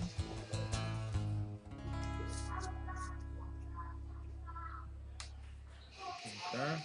Inviting Minaran. Okay. Can I throw this on here? We own this music. How come it's not coming up with anything on Oblivion's call?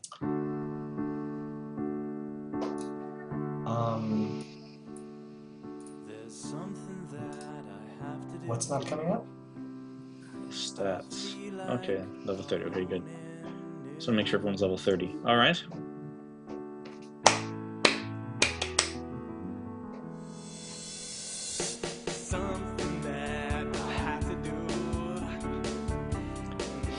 Oh, we lost somebody.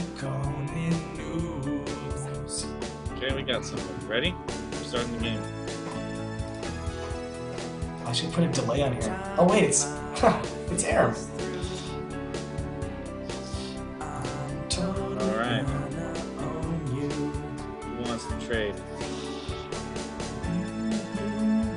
Elise. I've never played Elise ever.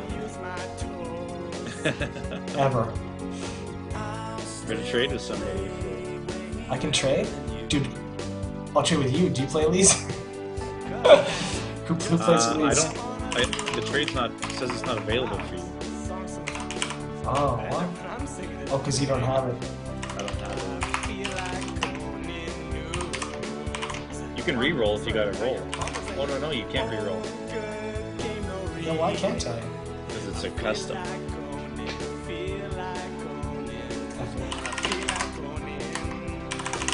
Get 12 seconds. I'm just gonna learn Elise. Let's do it. Oh, I should go AP though.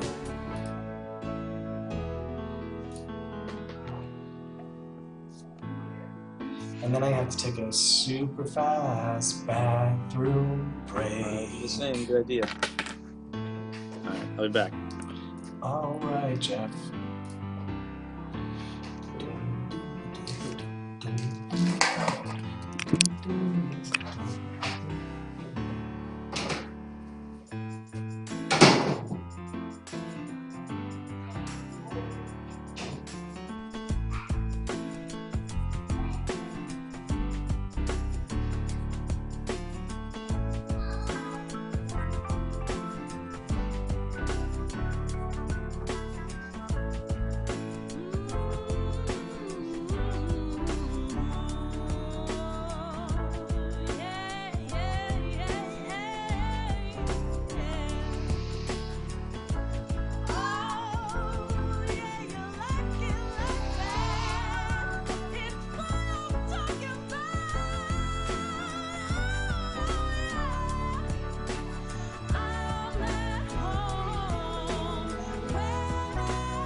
Uh-oh, what do we got here? We got somebody not connected.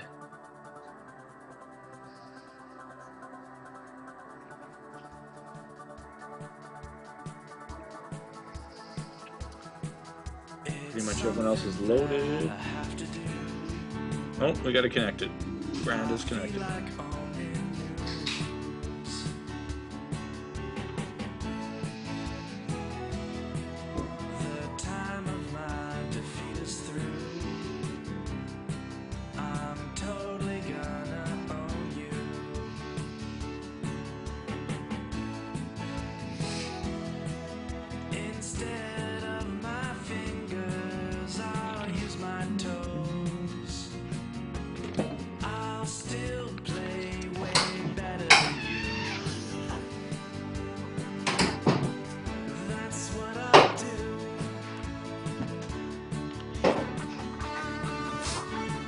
All right, just in time.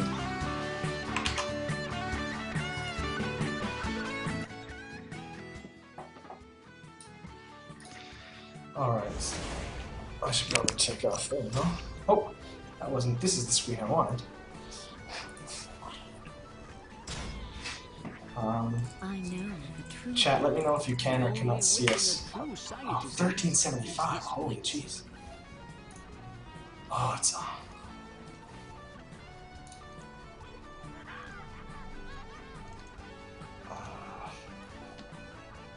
Welcome to the howling abyss. We must only sacrifice. Just want to make sure you can see the game. It's all good? Perfect.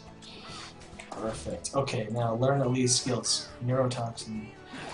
They need Change. guidance. Where's the cocoon? That's what I want. 50. Stuns are. Okay, hold on. Oh. What? 3 skills? Nothing to fear. I'm pro arm. Guys, I got my cocoon, so I'm just gonna cocoon that guy there. Oh. It's pretty short range. My Clear as day. is beneath. Are you ready for the cocoon of the century? Cocoon of the century! Every one a masterpiece. What does her W do? Oh yeah, that thing. Awesome. I can show you the way to divinity. Oh, I think a tower hit. Fuck.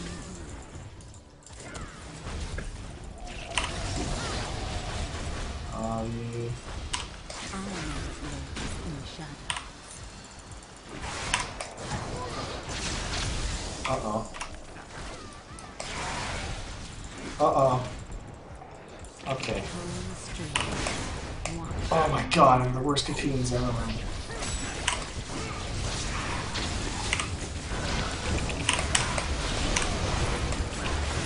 Every one a masterpiece. Imagine like that. Summoner heal. I like the guy he's so blinded by wanting to get first blood on me.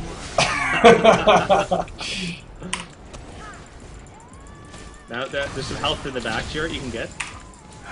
It pops up periodically, but it's not up right now. Sorry. Oh, okay. False alarm. A way to divinity.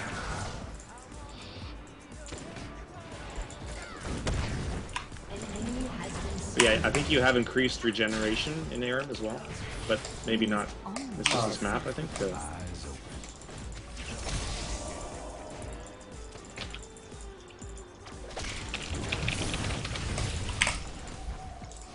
My Oh.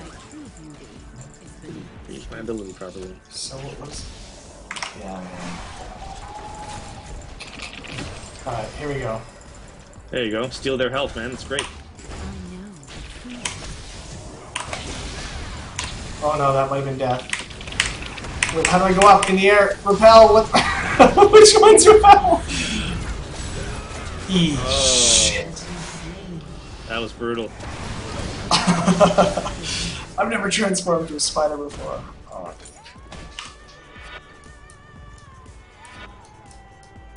There is nothing to fear. I wanna be a king. Coda King's in the game? Oh man, now I see how it is. Oh my god, he's the Jin that wanted me so bad. Yeah. Alright.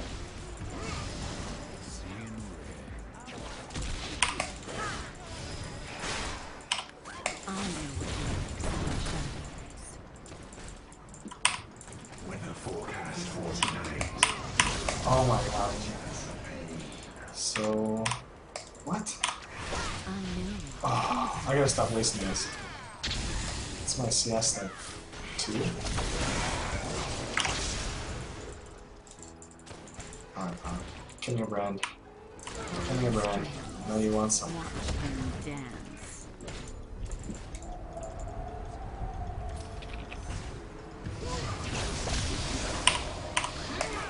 Every web a masterpiece.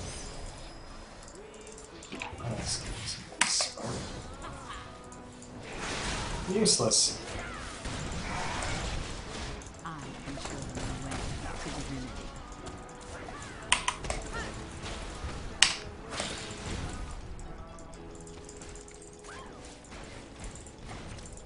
We must all sacrifice it.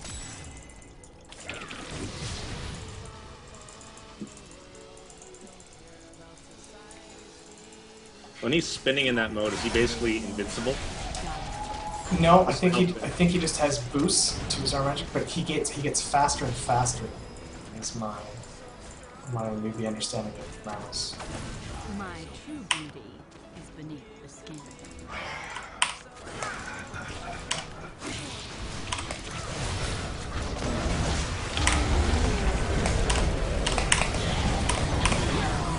Oh, Kodokan. Oh, I wanted him so bad. He fell for the same trick, eh? Alright. Wasn't even trade.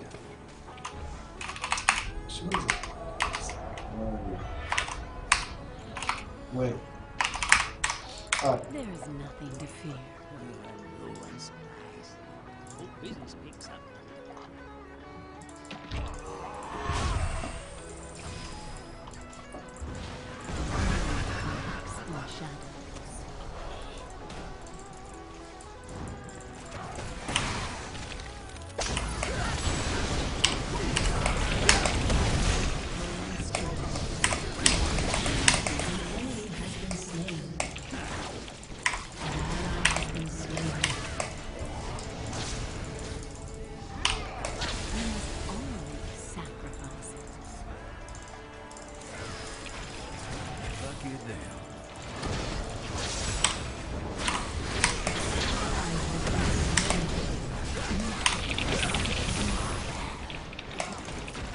What? How do I choose where to land? Where to fell? Damn it. You and your burning floor? How do I, when I'm up in the air, don't I get to pop down on bitches? F them up.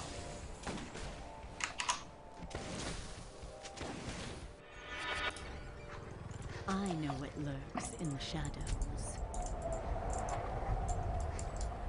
Should have swapped him in his. Ah, yeah, I wish I could have I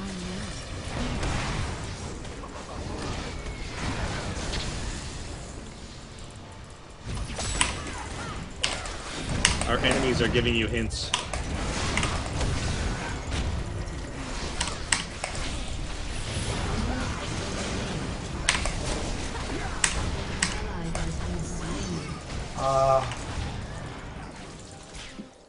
What does this do? Venom. Oh, I'm out of my.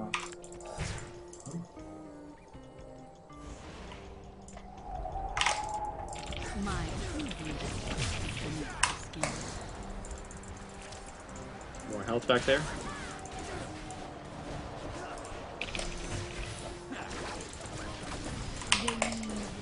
Guidance.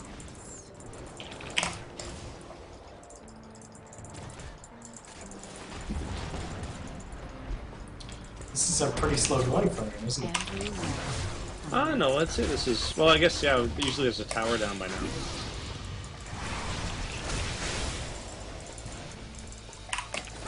Oh, that was just the computer. There's nothing to fear.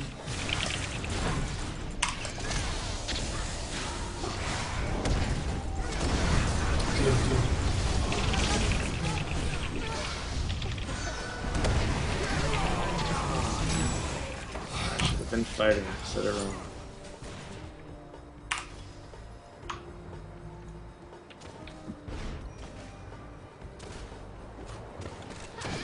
Nice, I'm really killing it. I'm just killing it, man. Every web a masterpiece.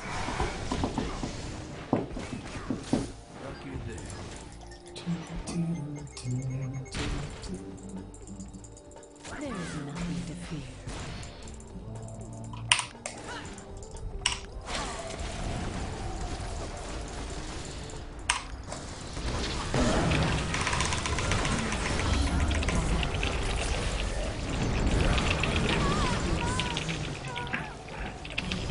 Oh, yeah, you like that?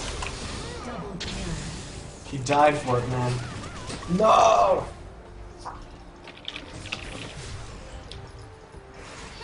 Oh, she's getting greedy. Whoa. Oh. Oh no, just greed against greed against greed. Oh. Away. Alright.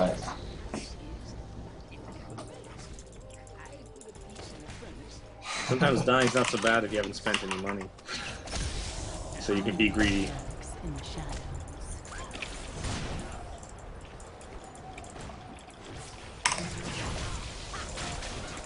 Oh my god, I killed something.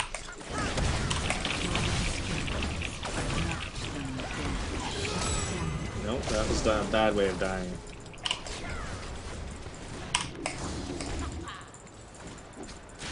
They need guidance. Has been slain.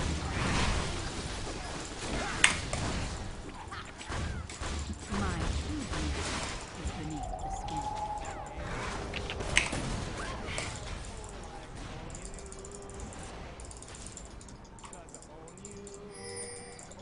I know the true power.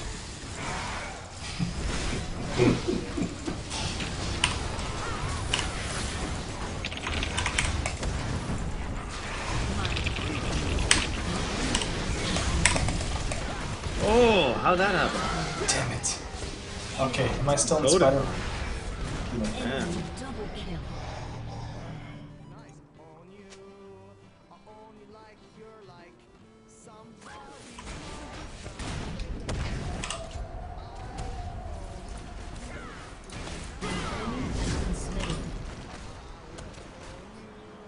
I know the true path. We're in some troubles. First tower down. Oh man, I'm such a badass. Oh. Still wasn't, I'll keep names on those. Oh, you're the Ez. They need It's funny, I turned my names off right away and I have no idea what you said. For this here.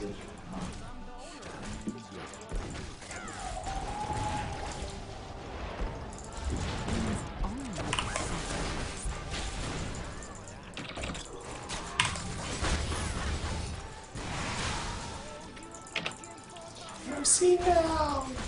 Give me some space. dance. You're tall, dude.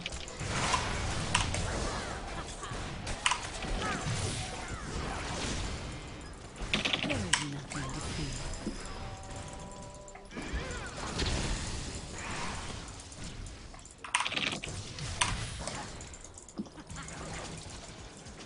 I know what lurks in the shadows.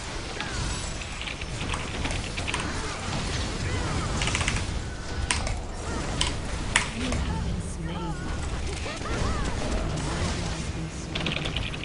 oh, that damn tower. Your turret has been destroyed. Ace.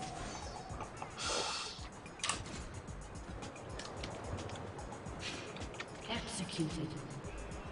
Your A turret has been destroyed. computer falling on rock. I executed to defend. Yeah, what are you guys doing here? A computer. Executed.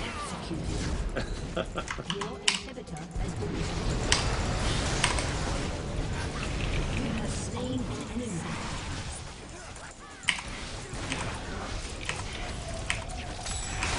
Alright, we're turning this around. 179. This is awesome. Watch them dance.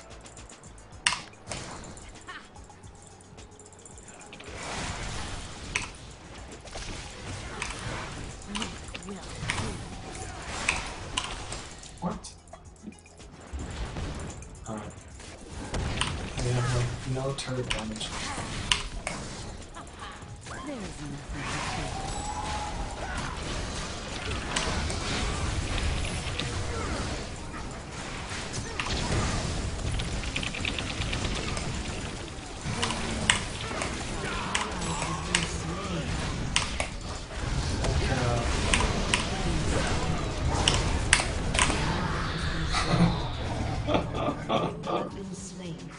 That's that. I hope they're gonna end this right. We did a little bit of damage to their one turret. Was that Yeah. the closeness of this? Yeah, it's over.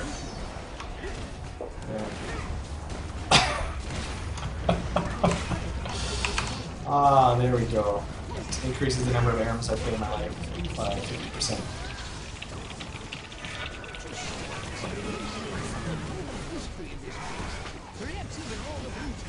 Oh, Kodakon gets away. And for the non-LoL players that are watching, this isn't really LoL. It's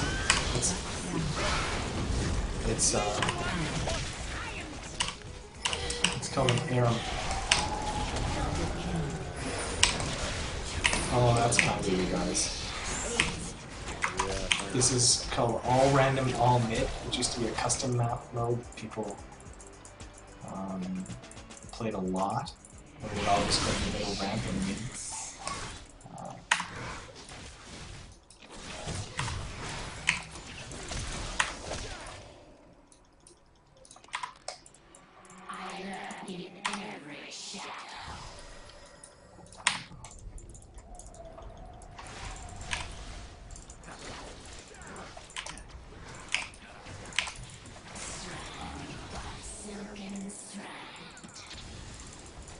Oh wow, BM Contra right there. So BM.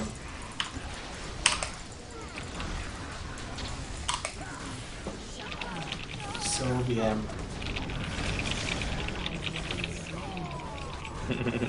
Double kill.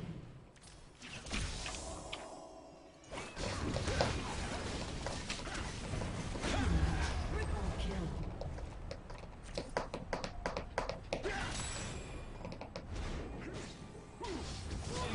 Quadra kill. Awesome. Totally. Oh. So you like that new champ, Jarett? No, no. I'm afraid of spiders and had no intention of ever playing her ever. I only bought her because she's really popular and very powerful, so I have her in case someone needs to swap in ranked or in draft, so that I can pick it for them, but I have no intention of ever learning these. It's too creepy, man. Like, even just the way the spiders move, it just makes me itchy.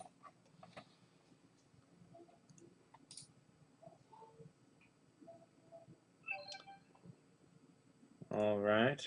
Another one? All right. Okay, invite.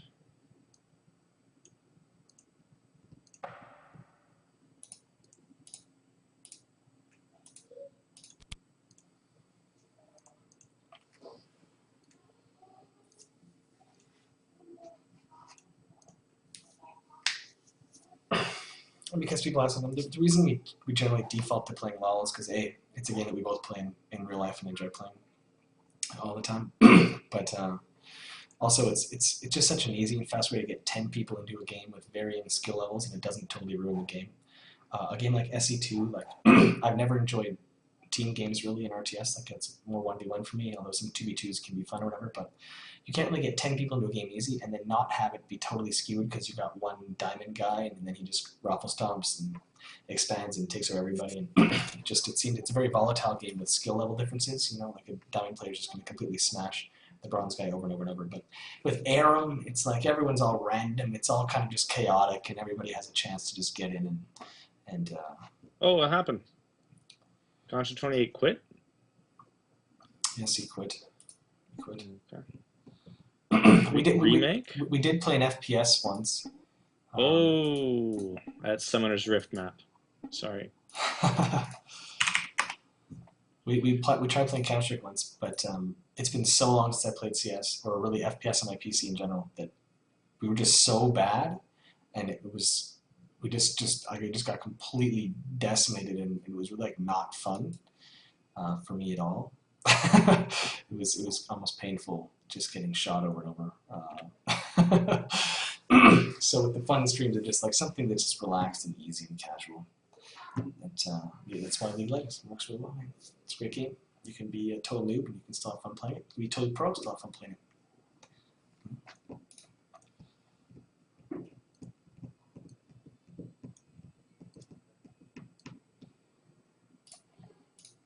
But when we get generals, what I just said is out the window anyway, because we're going to play.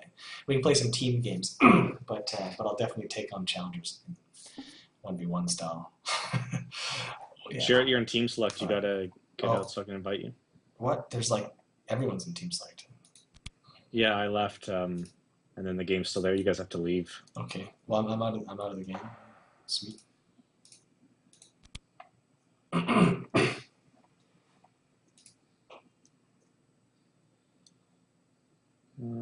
Who else wants in? MLG. People talking about Destiny. Is Destiny still playing LOL? Grant Void in the chat. Last I paid attention, he was almost entirely playing LOL.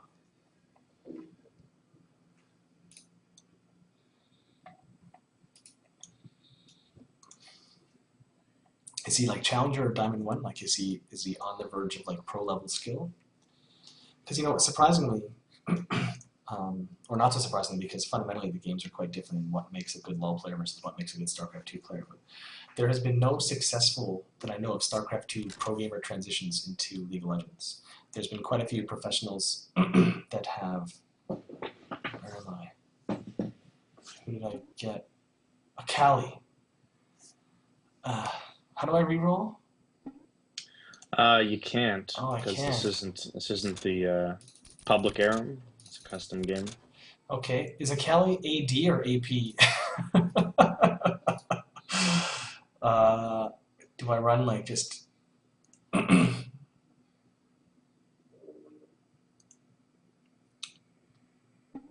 Hybrid, huh? Maybe I'll just run like a tanky or toppy kind of build. It's funny, never played a Cale. Own a Cale, own a skin for a Cale. That's as much of a league whore I am. It was like, oh, Silverfang a Cale skin went on special.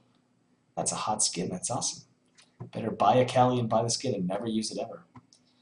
That's apparently what happened at some point in the past.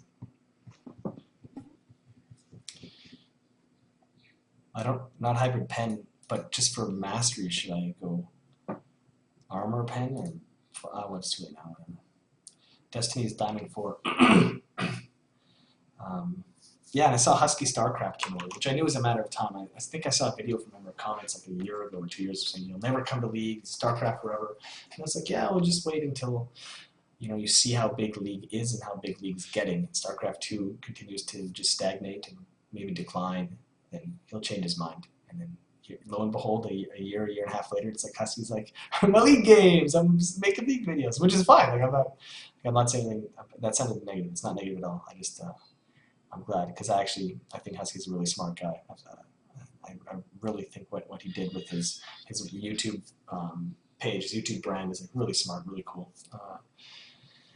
And so I'm glad to see that he's broadening his horizons, because even it's like the lessons we learned with Pure Pwnage in like 2004 that you can't make all your content focused on one game. You have to broaden your personality. Like Day 9 can't be the StarCraft guy, so now he's on tabletops with Felicia Day, doing so many different games. You have to do that, otherwise when that one game dies, so does your career.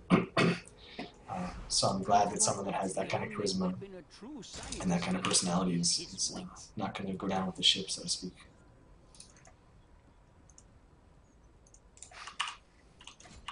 Agreed. Hello. That worked out really well. Awesome. Okay, so what do I got here? Cale throws her karma at a target and mark your target. Smoke.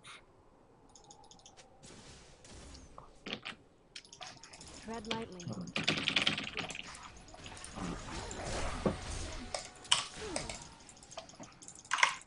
Uh-oh. Shit. What is this? Forces can slice nearby, just nearby. Triggers. Minions have spawned. We Okay. travel the same path. Okay.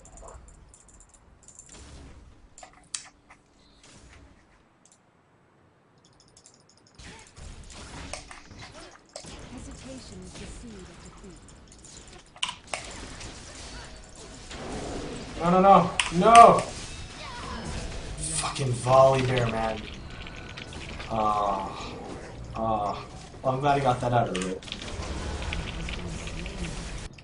Deftly I travel it.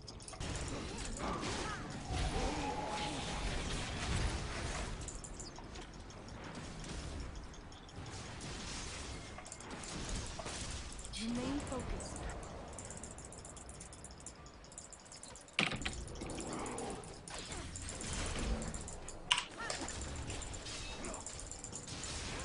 So I'm melee, but I can't actually go in and do anything. Is that the deal?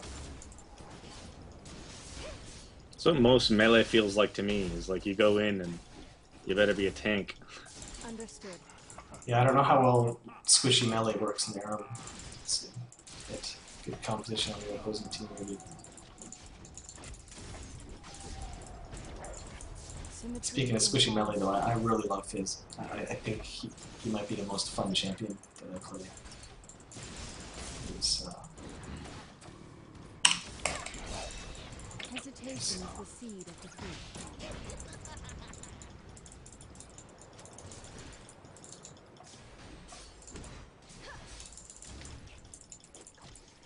We travel the same path. see it.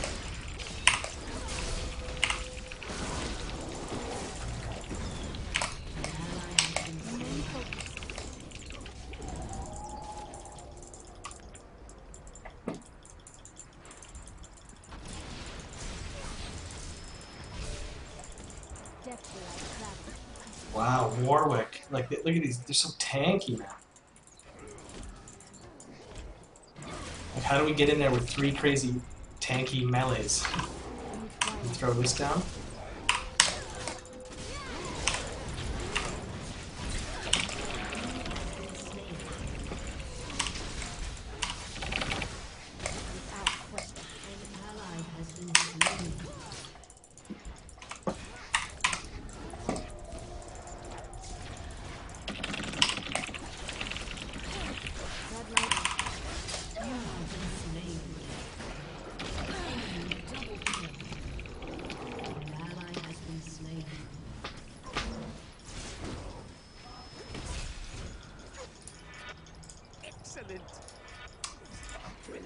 Understood.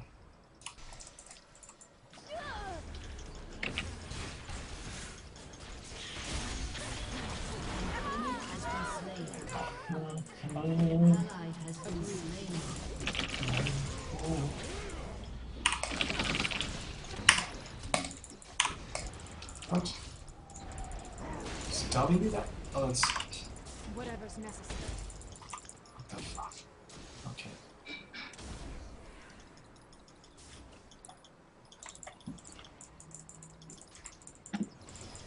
Wow, Contrary's dead to me.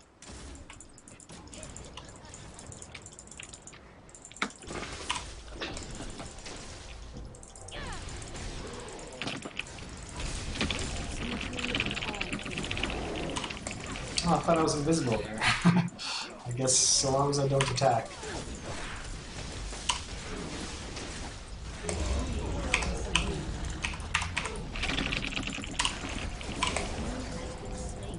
Ooh, Blitz.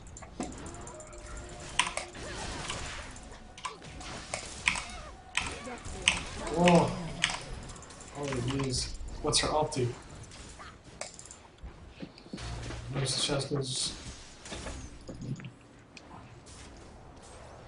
Hesitation is the seed of defeat. You know, move through the shadows.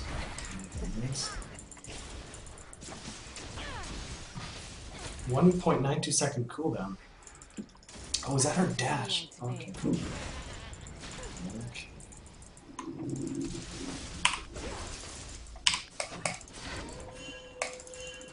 Shut up, I'm getting CS, man. Understood. Whoa.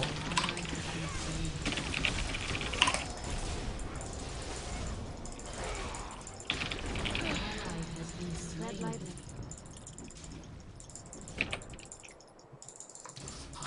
Oh yeah, there's no way to get health back. That's awesome.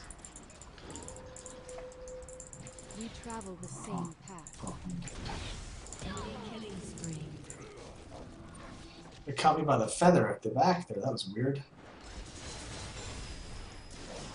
Is that WTF at that weird ash arrow that kind of like caught me with the feather at the back? Symmetry in all things. Enemy rampage. An ally has been slain. Agreed. Yeah, they're pretty bad at Cale.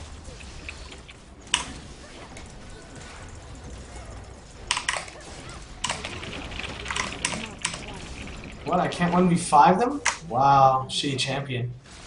Wow, this champion's so bad.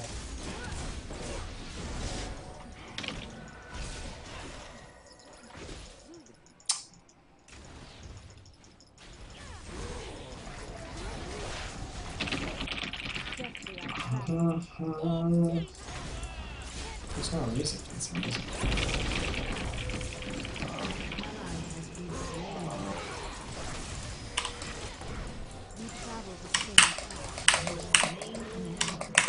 Just going over with Geoff. Just let my Aegis work its magic from afar, I think. I like it, see, my impression from this is this: our comp is not winnable unless we get clutch blitzcrank hook after blitzcrank hook. That it just seems kind of dumb. Am I the only one with that impression? That you got awesome poke with Ashe and then tons of tankiness. I don't really know.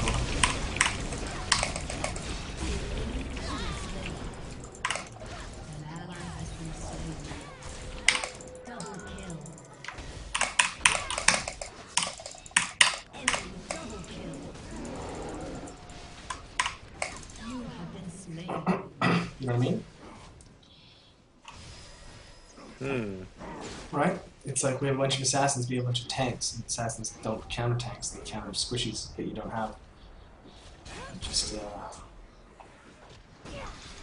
seems a bit weird.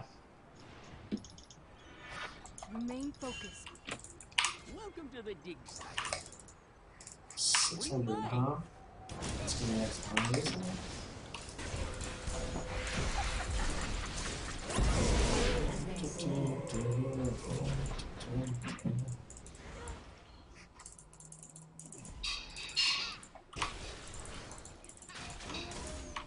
Understood. Uh-oh.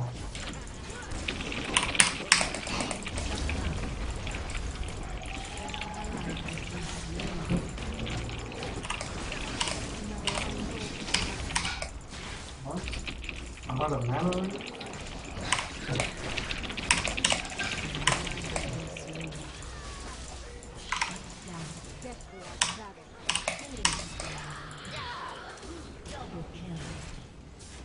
Enemy double kill.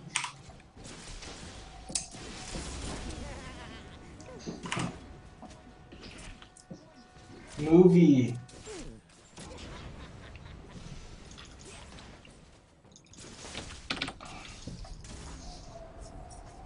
At least the death time is short. Symmetry in all things.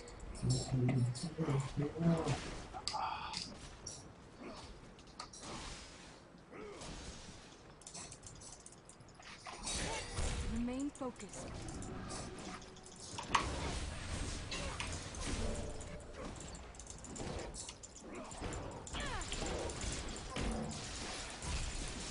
We travel the same path.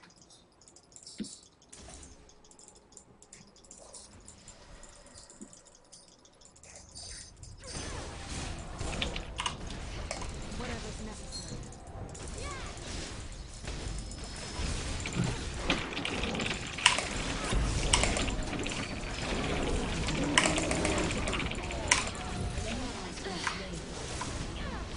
Shut down.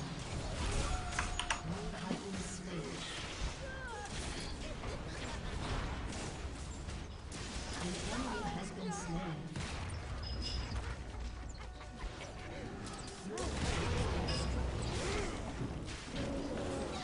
An ally has been slain. And we can't re-roll because these are customs, I guess? Is that the deal? Yeah, if you want re-rolling, then we have to play 5v5 strangers.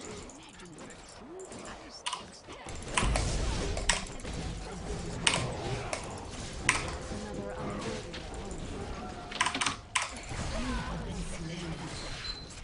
Man, this is so fun. Wow, I can't stop laughing. It's fun.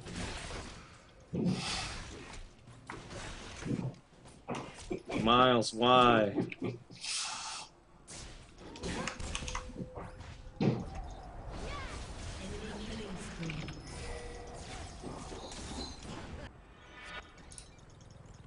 Understood.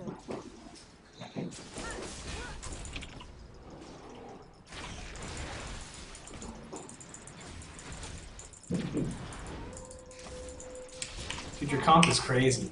Like, the Ashe is so complimentary too.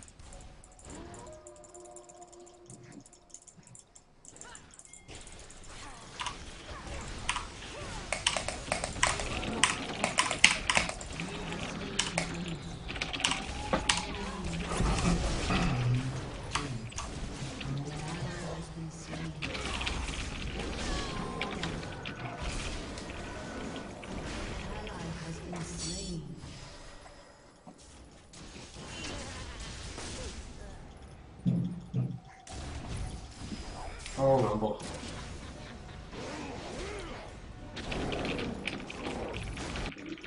Tread lightly.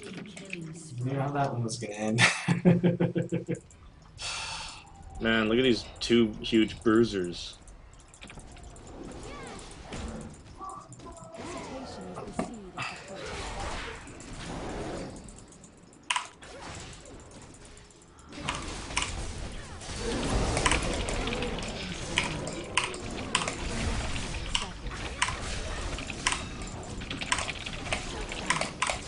I'm dying.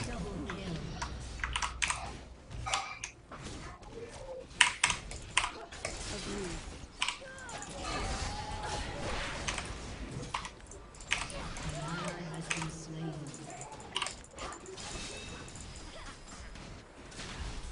We travel the same path.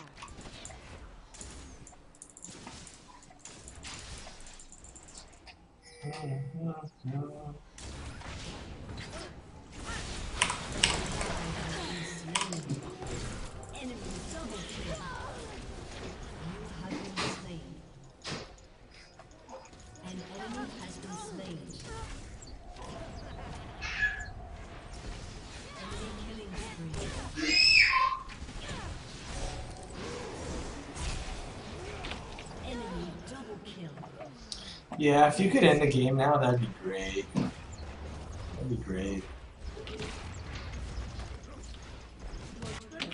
Tread lightly.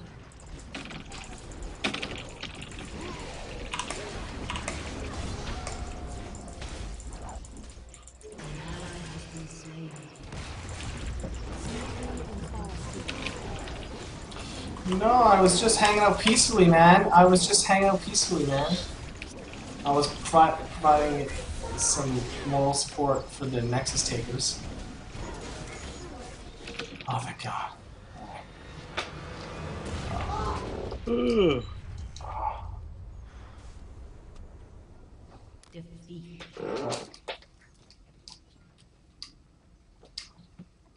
I missed my GG. Everyone's gonna think I'm BM.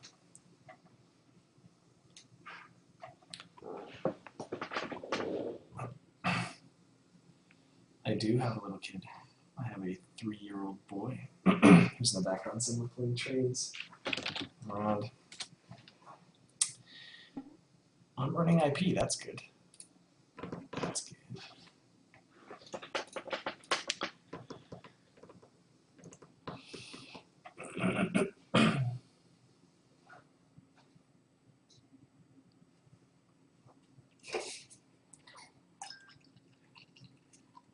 All right.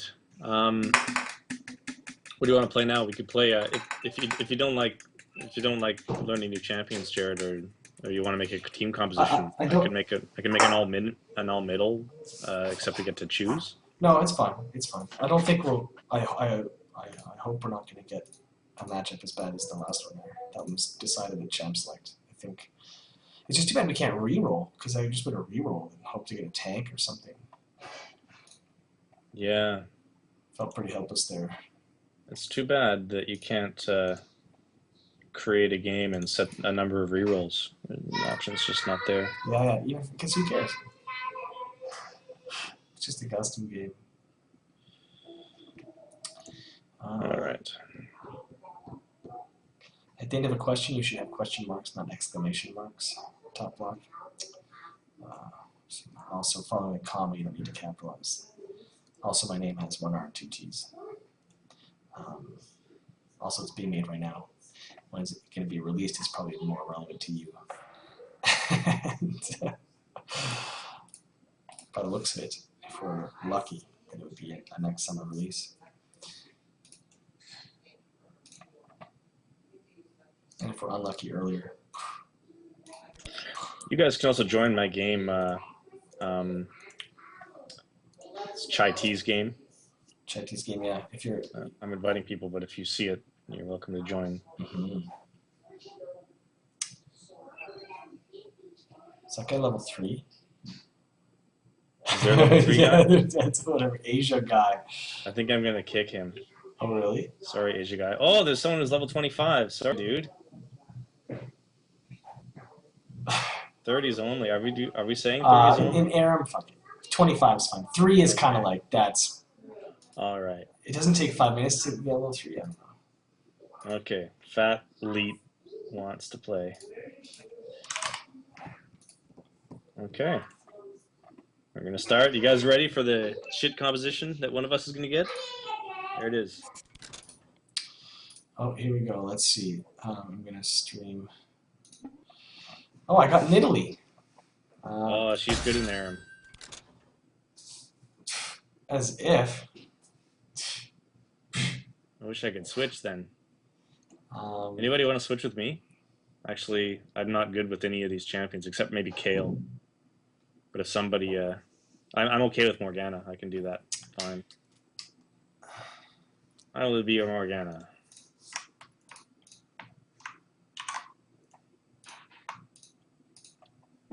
We're getting wrecked this time. Yep, I think Lux. Lux is probably the best Aram champ. Oh, yeah? Yeah. People ask what kind of mouse we use. I go between my Razer mouse and my Imperator, which I have only one of, and it's on one of my machines, and I have a Logitech G400 on my other machine, which is just the same body as the MX518, which is an old classic mouse that I've used on and off for, I think, over 10 years. I like them both very much. Geoff's using the Razer as well. It's very soft and nice.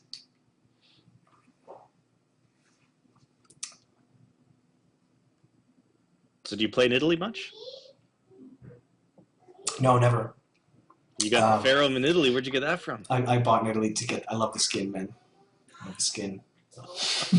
I actually also, like a couple months ago, I got owned by Nidalee, and I was like, that's it. Like, I'm learning Nidalee, and that's when I bought her.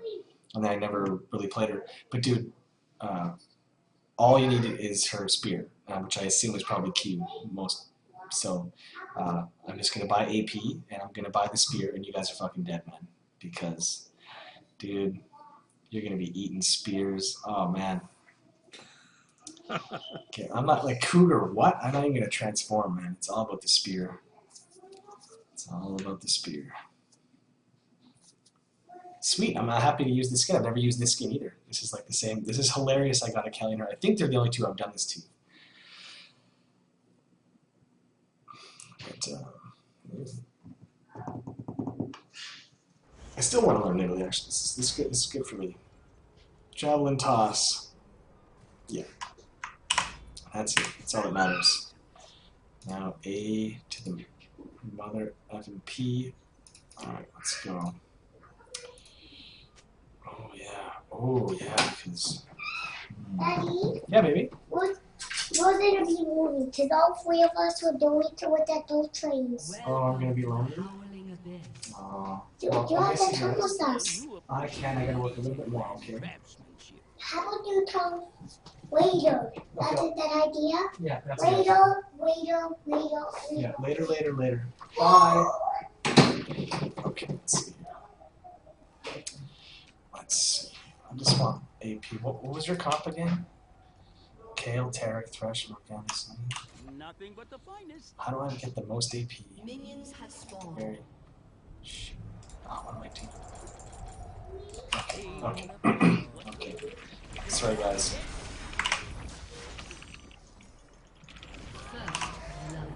Oh my god. Blame my son. He's dead to me. Alright. Oh. nice spear. Oh no. I will guide you. Yeah, I don't think so.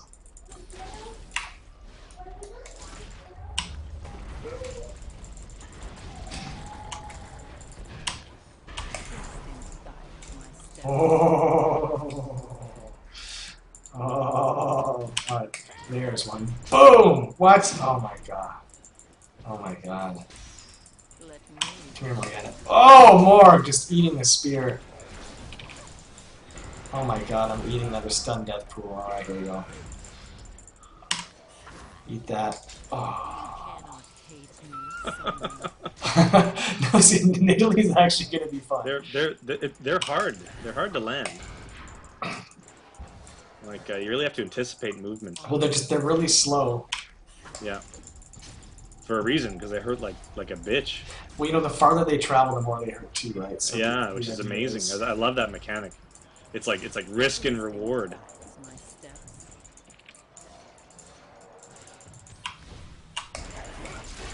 Oh, there you go. That was a good one. And you know what's great is you can hear when it hits even in the bush. Yeah. Like you know that it's hit, so you never doubt. That nice chunky sound.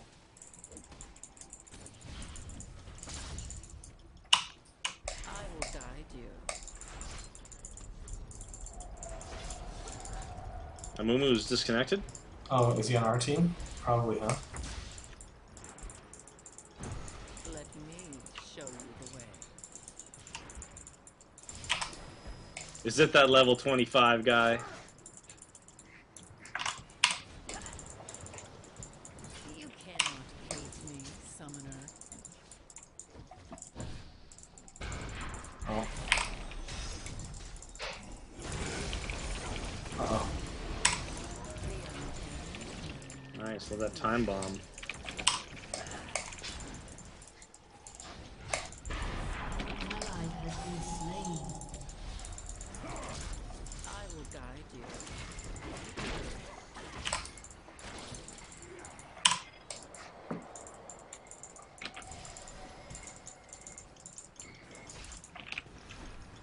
Let me show you the way. Whoa!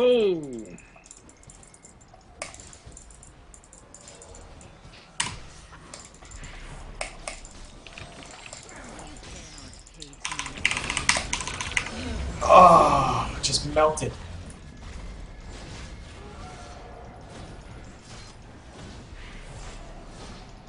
Oh, that spear's getting bigger and badder, Geoff. Just wait. Oh, should probably pick up. Shit. Oh, Sheen. Yeah, that would help. Instinct guides my steps.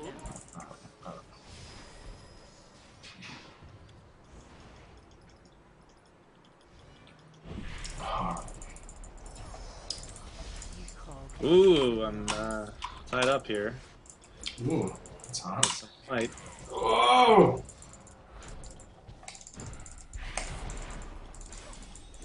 on the prowl.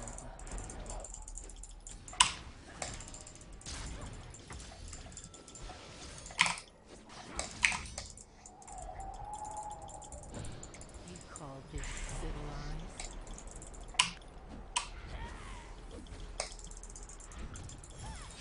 civilized? Jared's just cruise missile attack.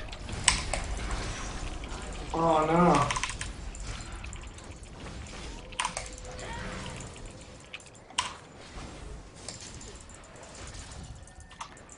That is the plan. Instinct. Cruise missile after cruise missile after chunk. How come they don't seem to hit as hard as they do against me when I'm in the game? Yeah. They're just tickling me. What the heck? Oh, That was close. that was max length too. Yeah. Oh, big chunk there. Gotta heal that guy. No! There's some... I literally tried to guess lunges for W. Oh, I guessed wrong. Shit.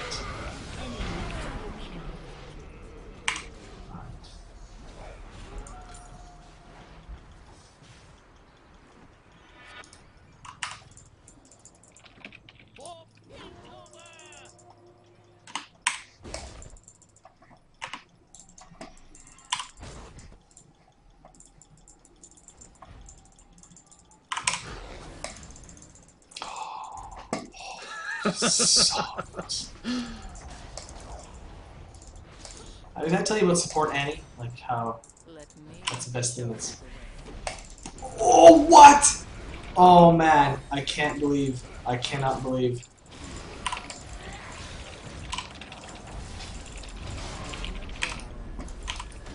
Wow.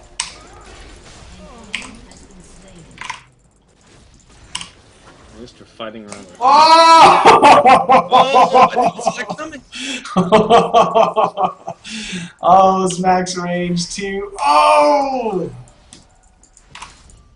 Didn't see it coming. Yeah, the combo, me and Lux, we have no wave clear though. It's coming. Oh. Come here, Stress. What? Oh!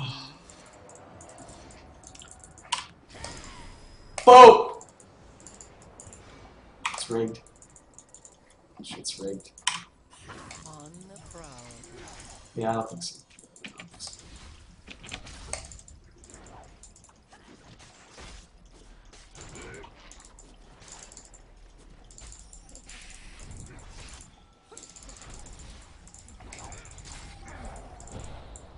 Wow, really? That's just crazy range.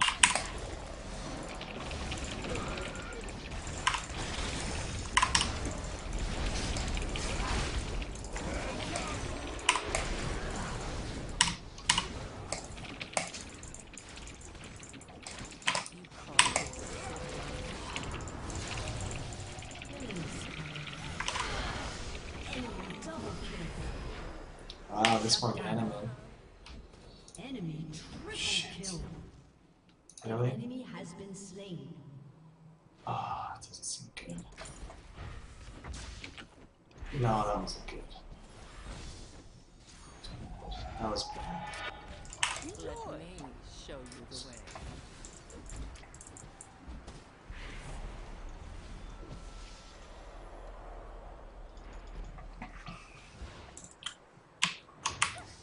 Instinct guides my steps.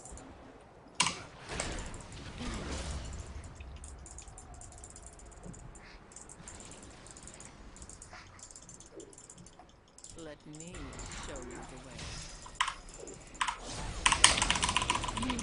way. Wow, Wombo.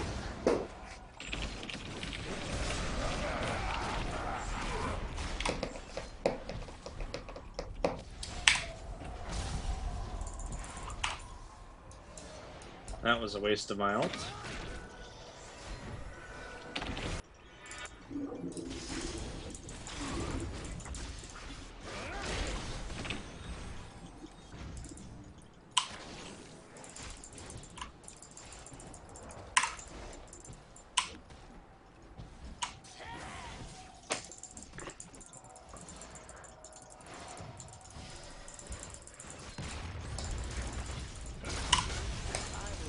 Oh, Jarett.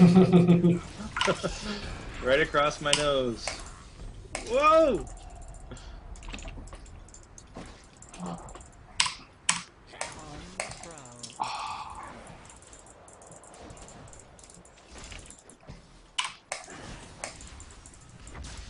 The spears are becoming pretty frequent.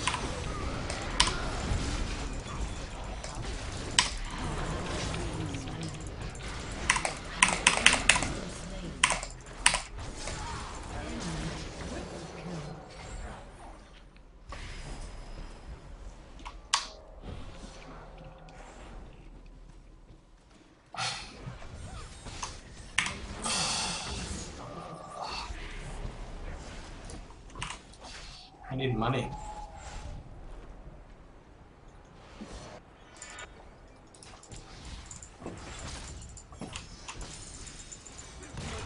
Has been destroyed.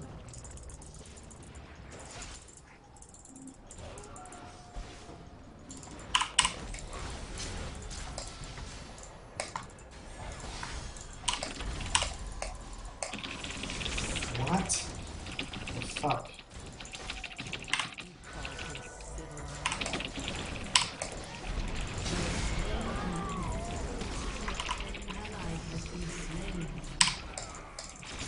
Oh, ow, ow, ow, ow. Oh, thanks for the accelerate.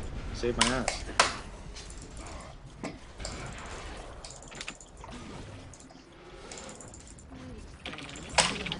Oh no, Lux!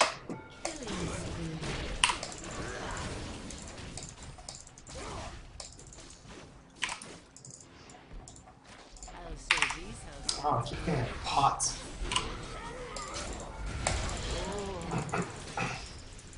Get away from me, Zillion! Contra, dude, you're the biggest troll ever.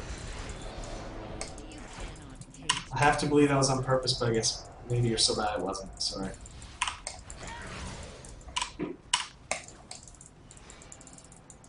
Alright, here's some health. Oh, look at that. Contra's not gonna get.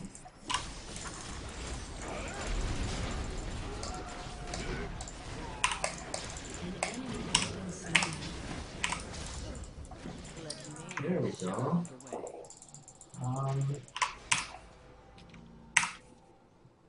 What? There's no B in this game. You can't just B. Yeah, B, you can't actually buy or recharge unless you die. Wow.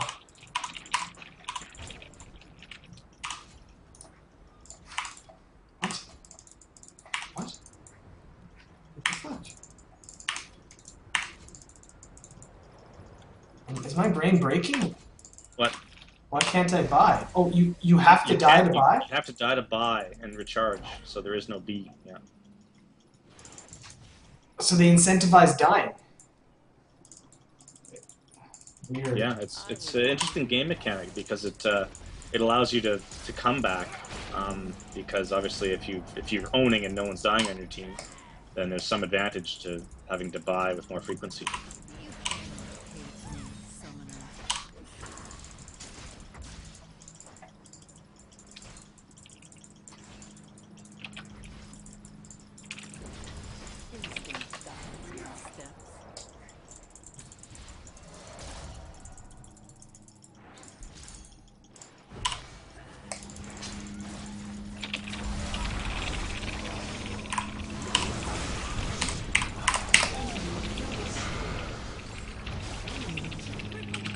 Wow, fucking zillion that.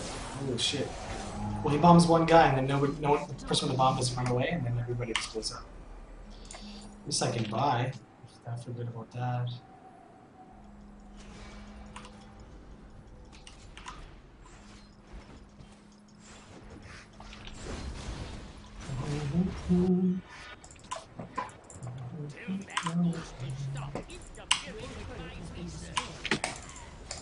Whoa!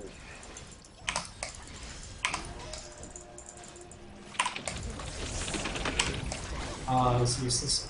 An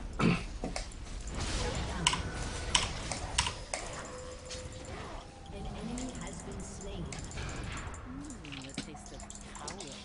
Yeah, you should come over here and put a pool on.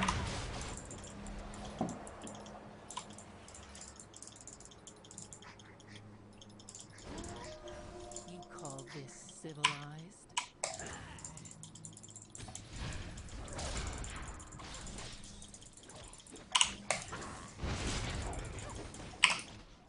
I will guide you.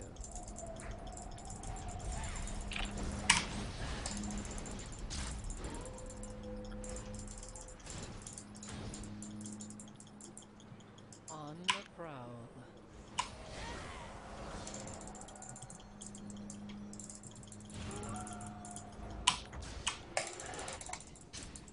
You cannot face me, son. Oh, I don't even know how, man. This is a fast champ. Let me show you the way.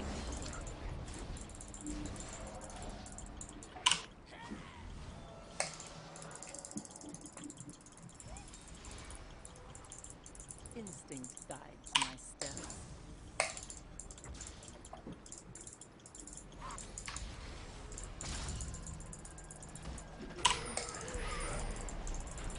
I will guide you.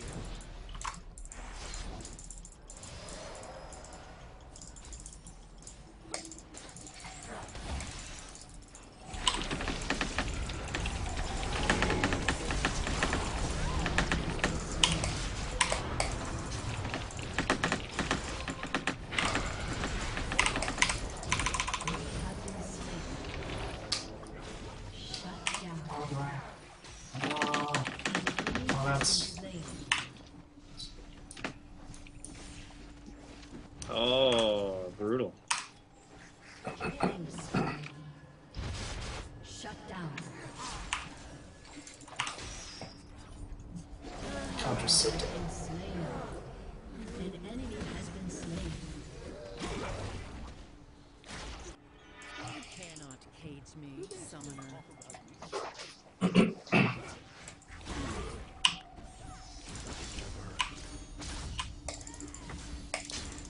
Wow, it barely nicked him.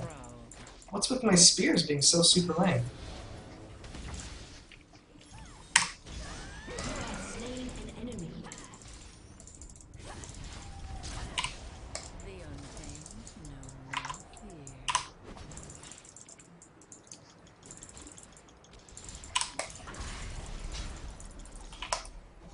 Oh, Morgana's spell shield. Let me Oh. show you the way.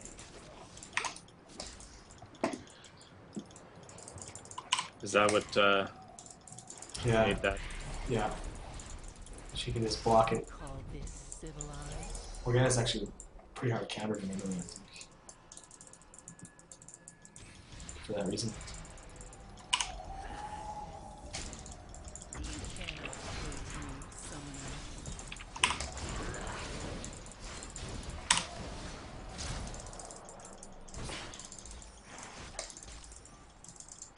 On the prowl.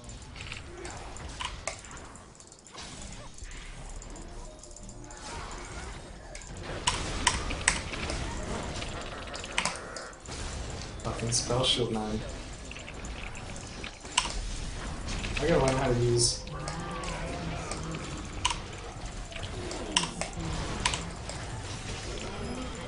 No. She could have flashed something stupid.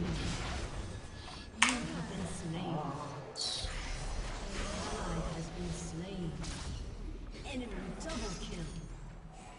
An enemy has been slain. Double kill. Whoa, just chaos. Aced. Ace sounds good.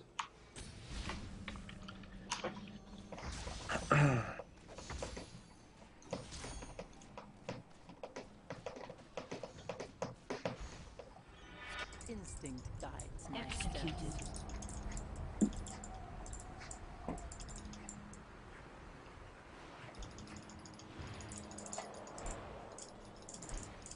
You call this civilized?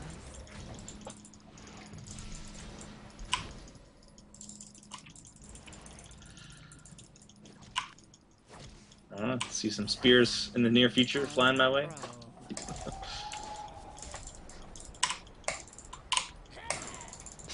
Whoa. Let me show you the way.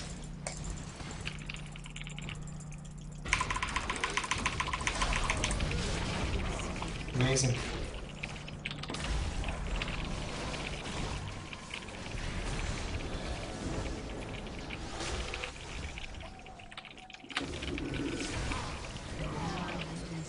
This comp, man. Just the amount of CC is just. What the fuck? Between the hook and the stun and like Morgana's snare and Tarek's stun. It's. Man, and even you have a targeted slow. It's just like, what the hell?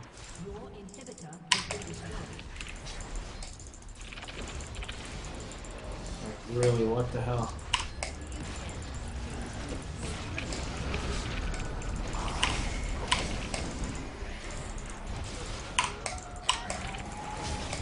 Oh, flies in.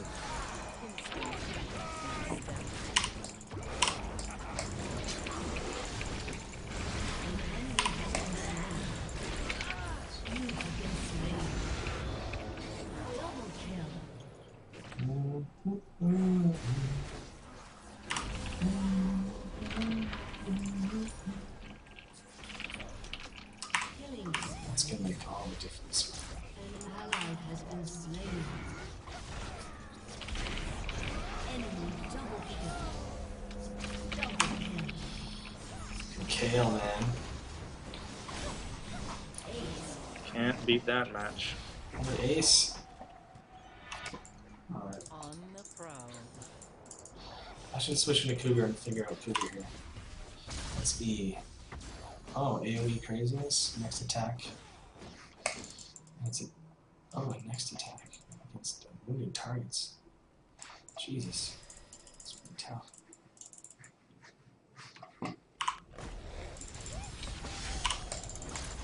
I will guide you.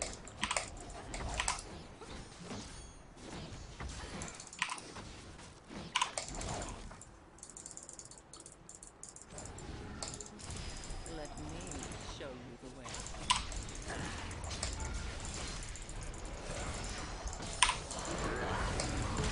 Has destroyed a turret. You cannot Shut hate down. me, summoner.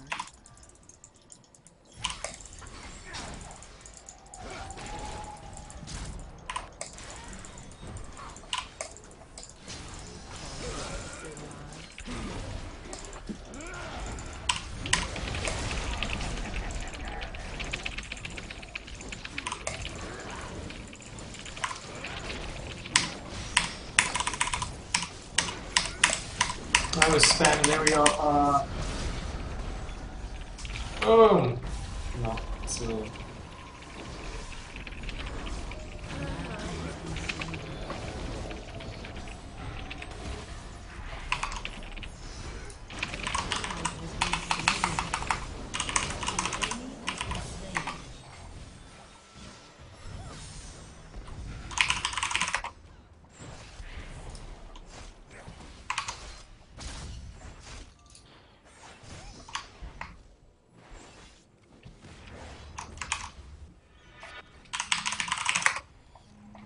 You guys are duking it out 1v1. Oh. Enemy has been slain. Double kill.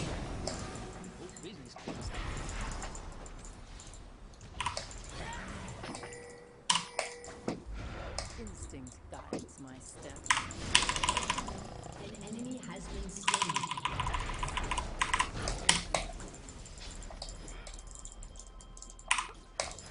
Rampage.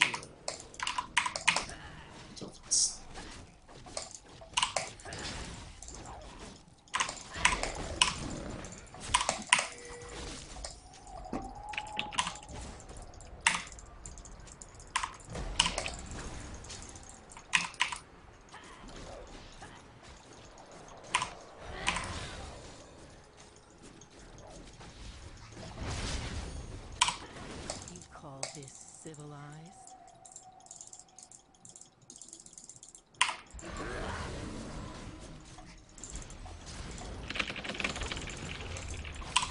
Instinct guides my steps.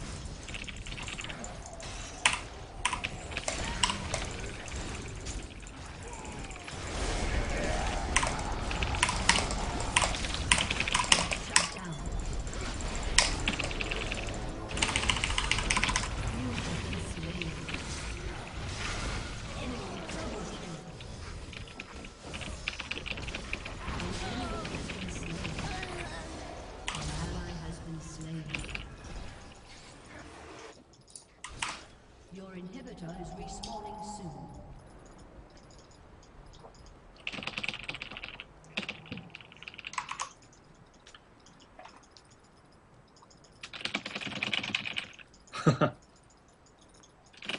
Haste.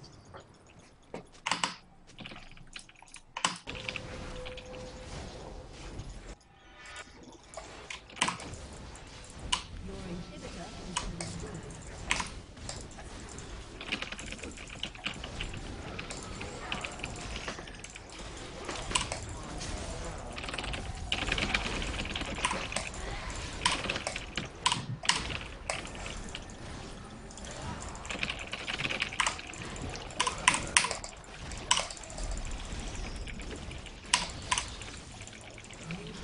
I'm jumping out. That's some damage. I don't know how I got so much health all of a sudden. What the fuck? Tarek might have healed you. I think Tara killed me. at an amazing time. Well, the Zillion ult. Did you die and then come back to life? Because Zillion, that's his ult. Oh, I did. Yeah. And it's an amazing ult. It is amazing. Wow. Yeah, I just had a Zillion carried me in a rank game, carried our whole team. Like, the ult is so, like, no one plays against Zillion. No one knows how to deal with it. And no one expects you to come back to life when you die. It just changes team fight after team fight after team fight. Like, it's really, really good.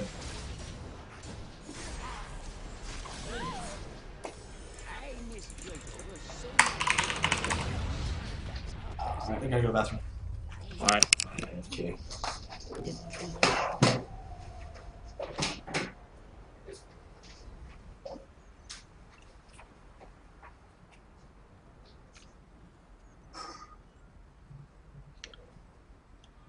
Oh, that was exciting. Zillion's passive gives a bonus of 8% XP. Did the Iceborn rule this place, or was it the Watchers? These rules are so unfair.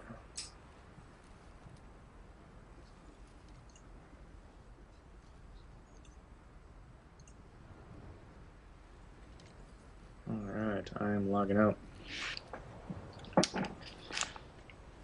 Oh, what'd you guys think? I'm glad I traded Cale for Morgana, because I would have sucked balls. Dug up any books. Wait, of course. Barbarians can't read.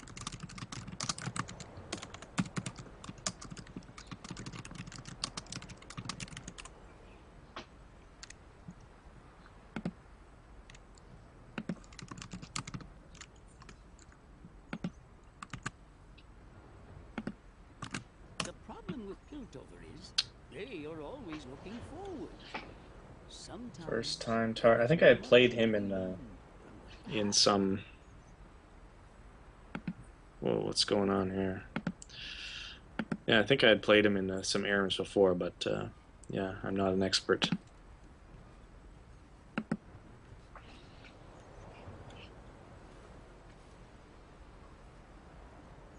If a sword forged from true ice is this powerful, just imagine what a true ice X-Tech device could do.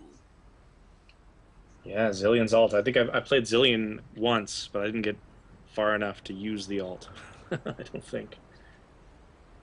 But yeah, that was good in a team fight. I thought I was dead, and then I still saw myself playing. What the hell? The magical power of true ice seems unlimited. Oh, if only I could tap into it.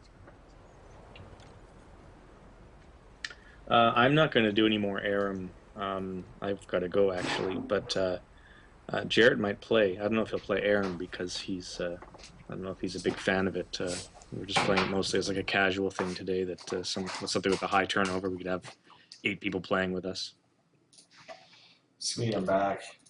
I was just saying, Jarett. They're asking if we're going to play more, and I think I'm played out for the day. I'm going to call it quits. But if you wanted to play more, I don't know if you're a fan of Aram or if you wanted to play some more regular games. I think I should take a break for a while, although I might be back on later tonight to League of Legends for normal games. I like normal games, characters I know. But yeah, no, it's been almost 3 hours, and it's been fun. But it is still the middle of the day. I think we're still looking at the ceiling here, at the ceiling fan. Oh my god, we are still looking at the ceiling fan. You know what? I can even switch to like this. Look at that. Amazing. Oh. Yeah, it is time for a break. Thanks to the noobs that played with us. Appreciate that. Totally. Just reading the chat. Yeah, that Morgana was awesome, man.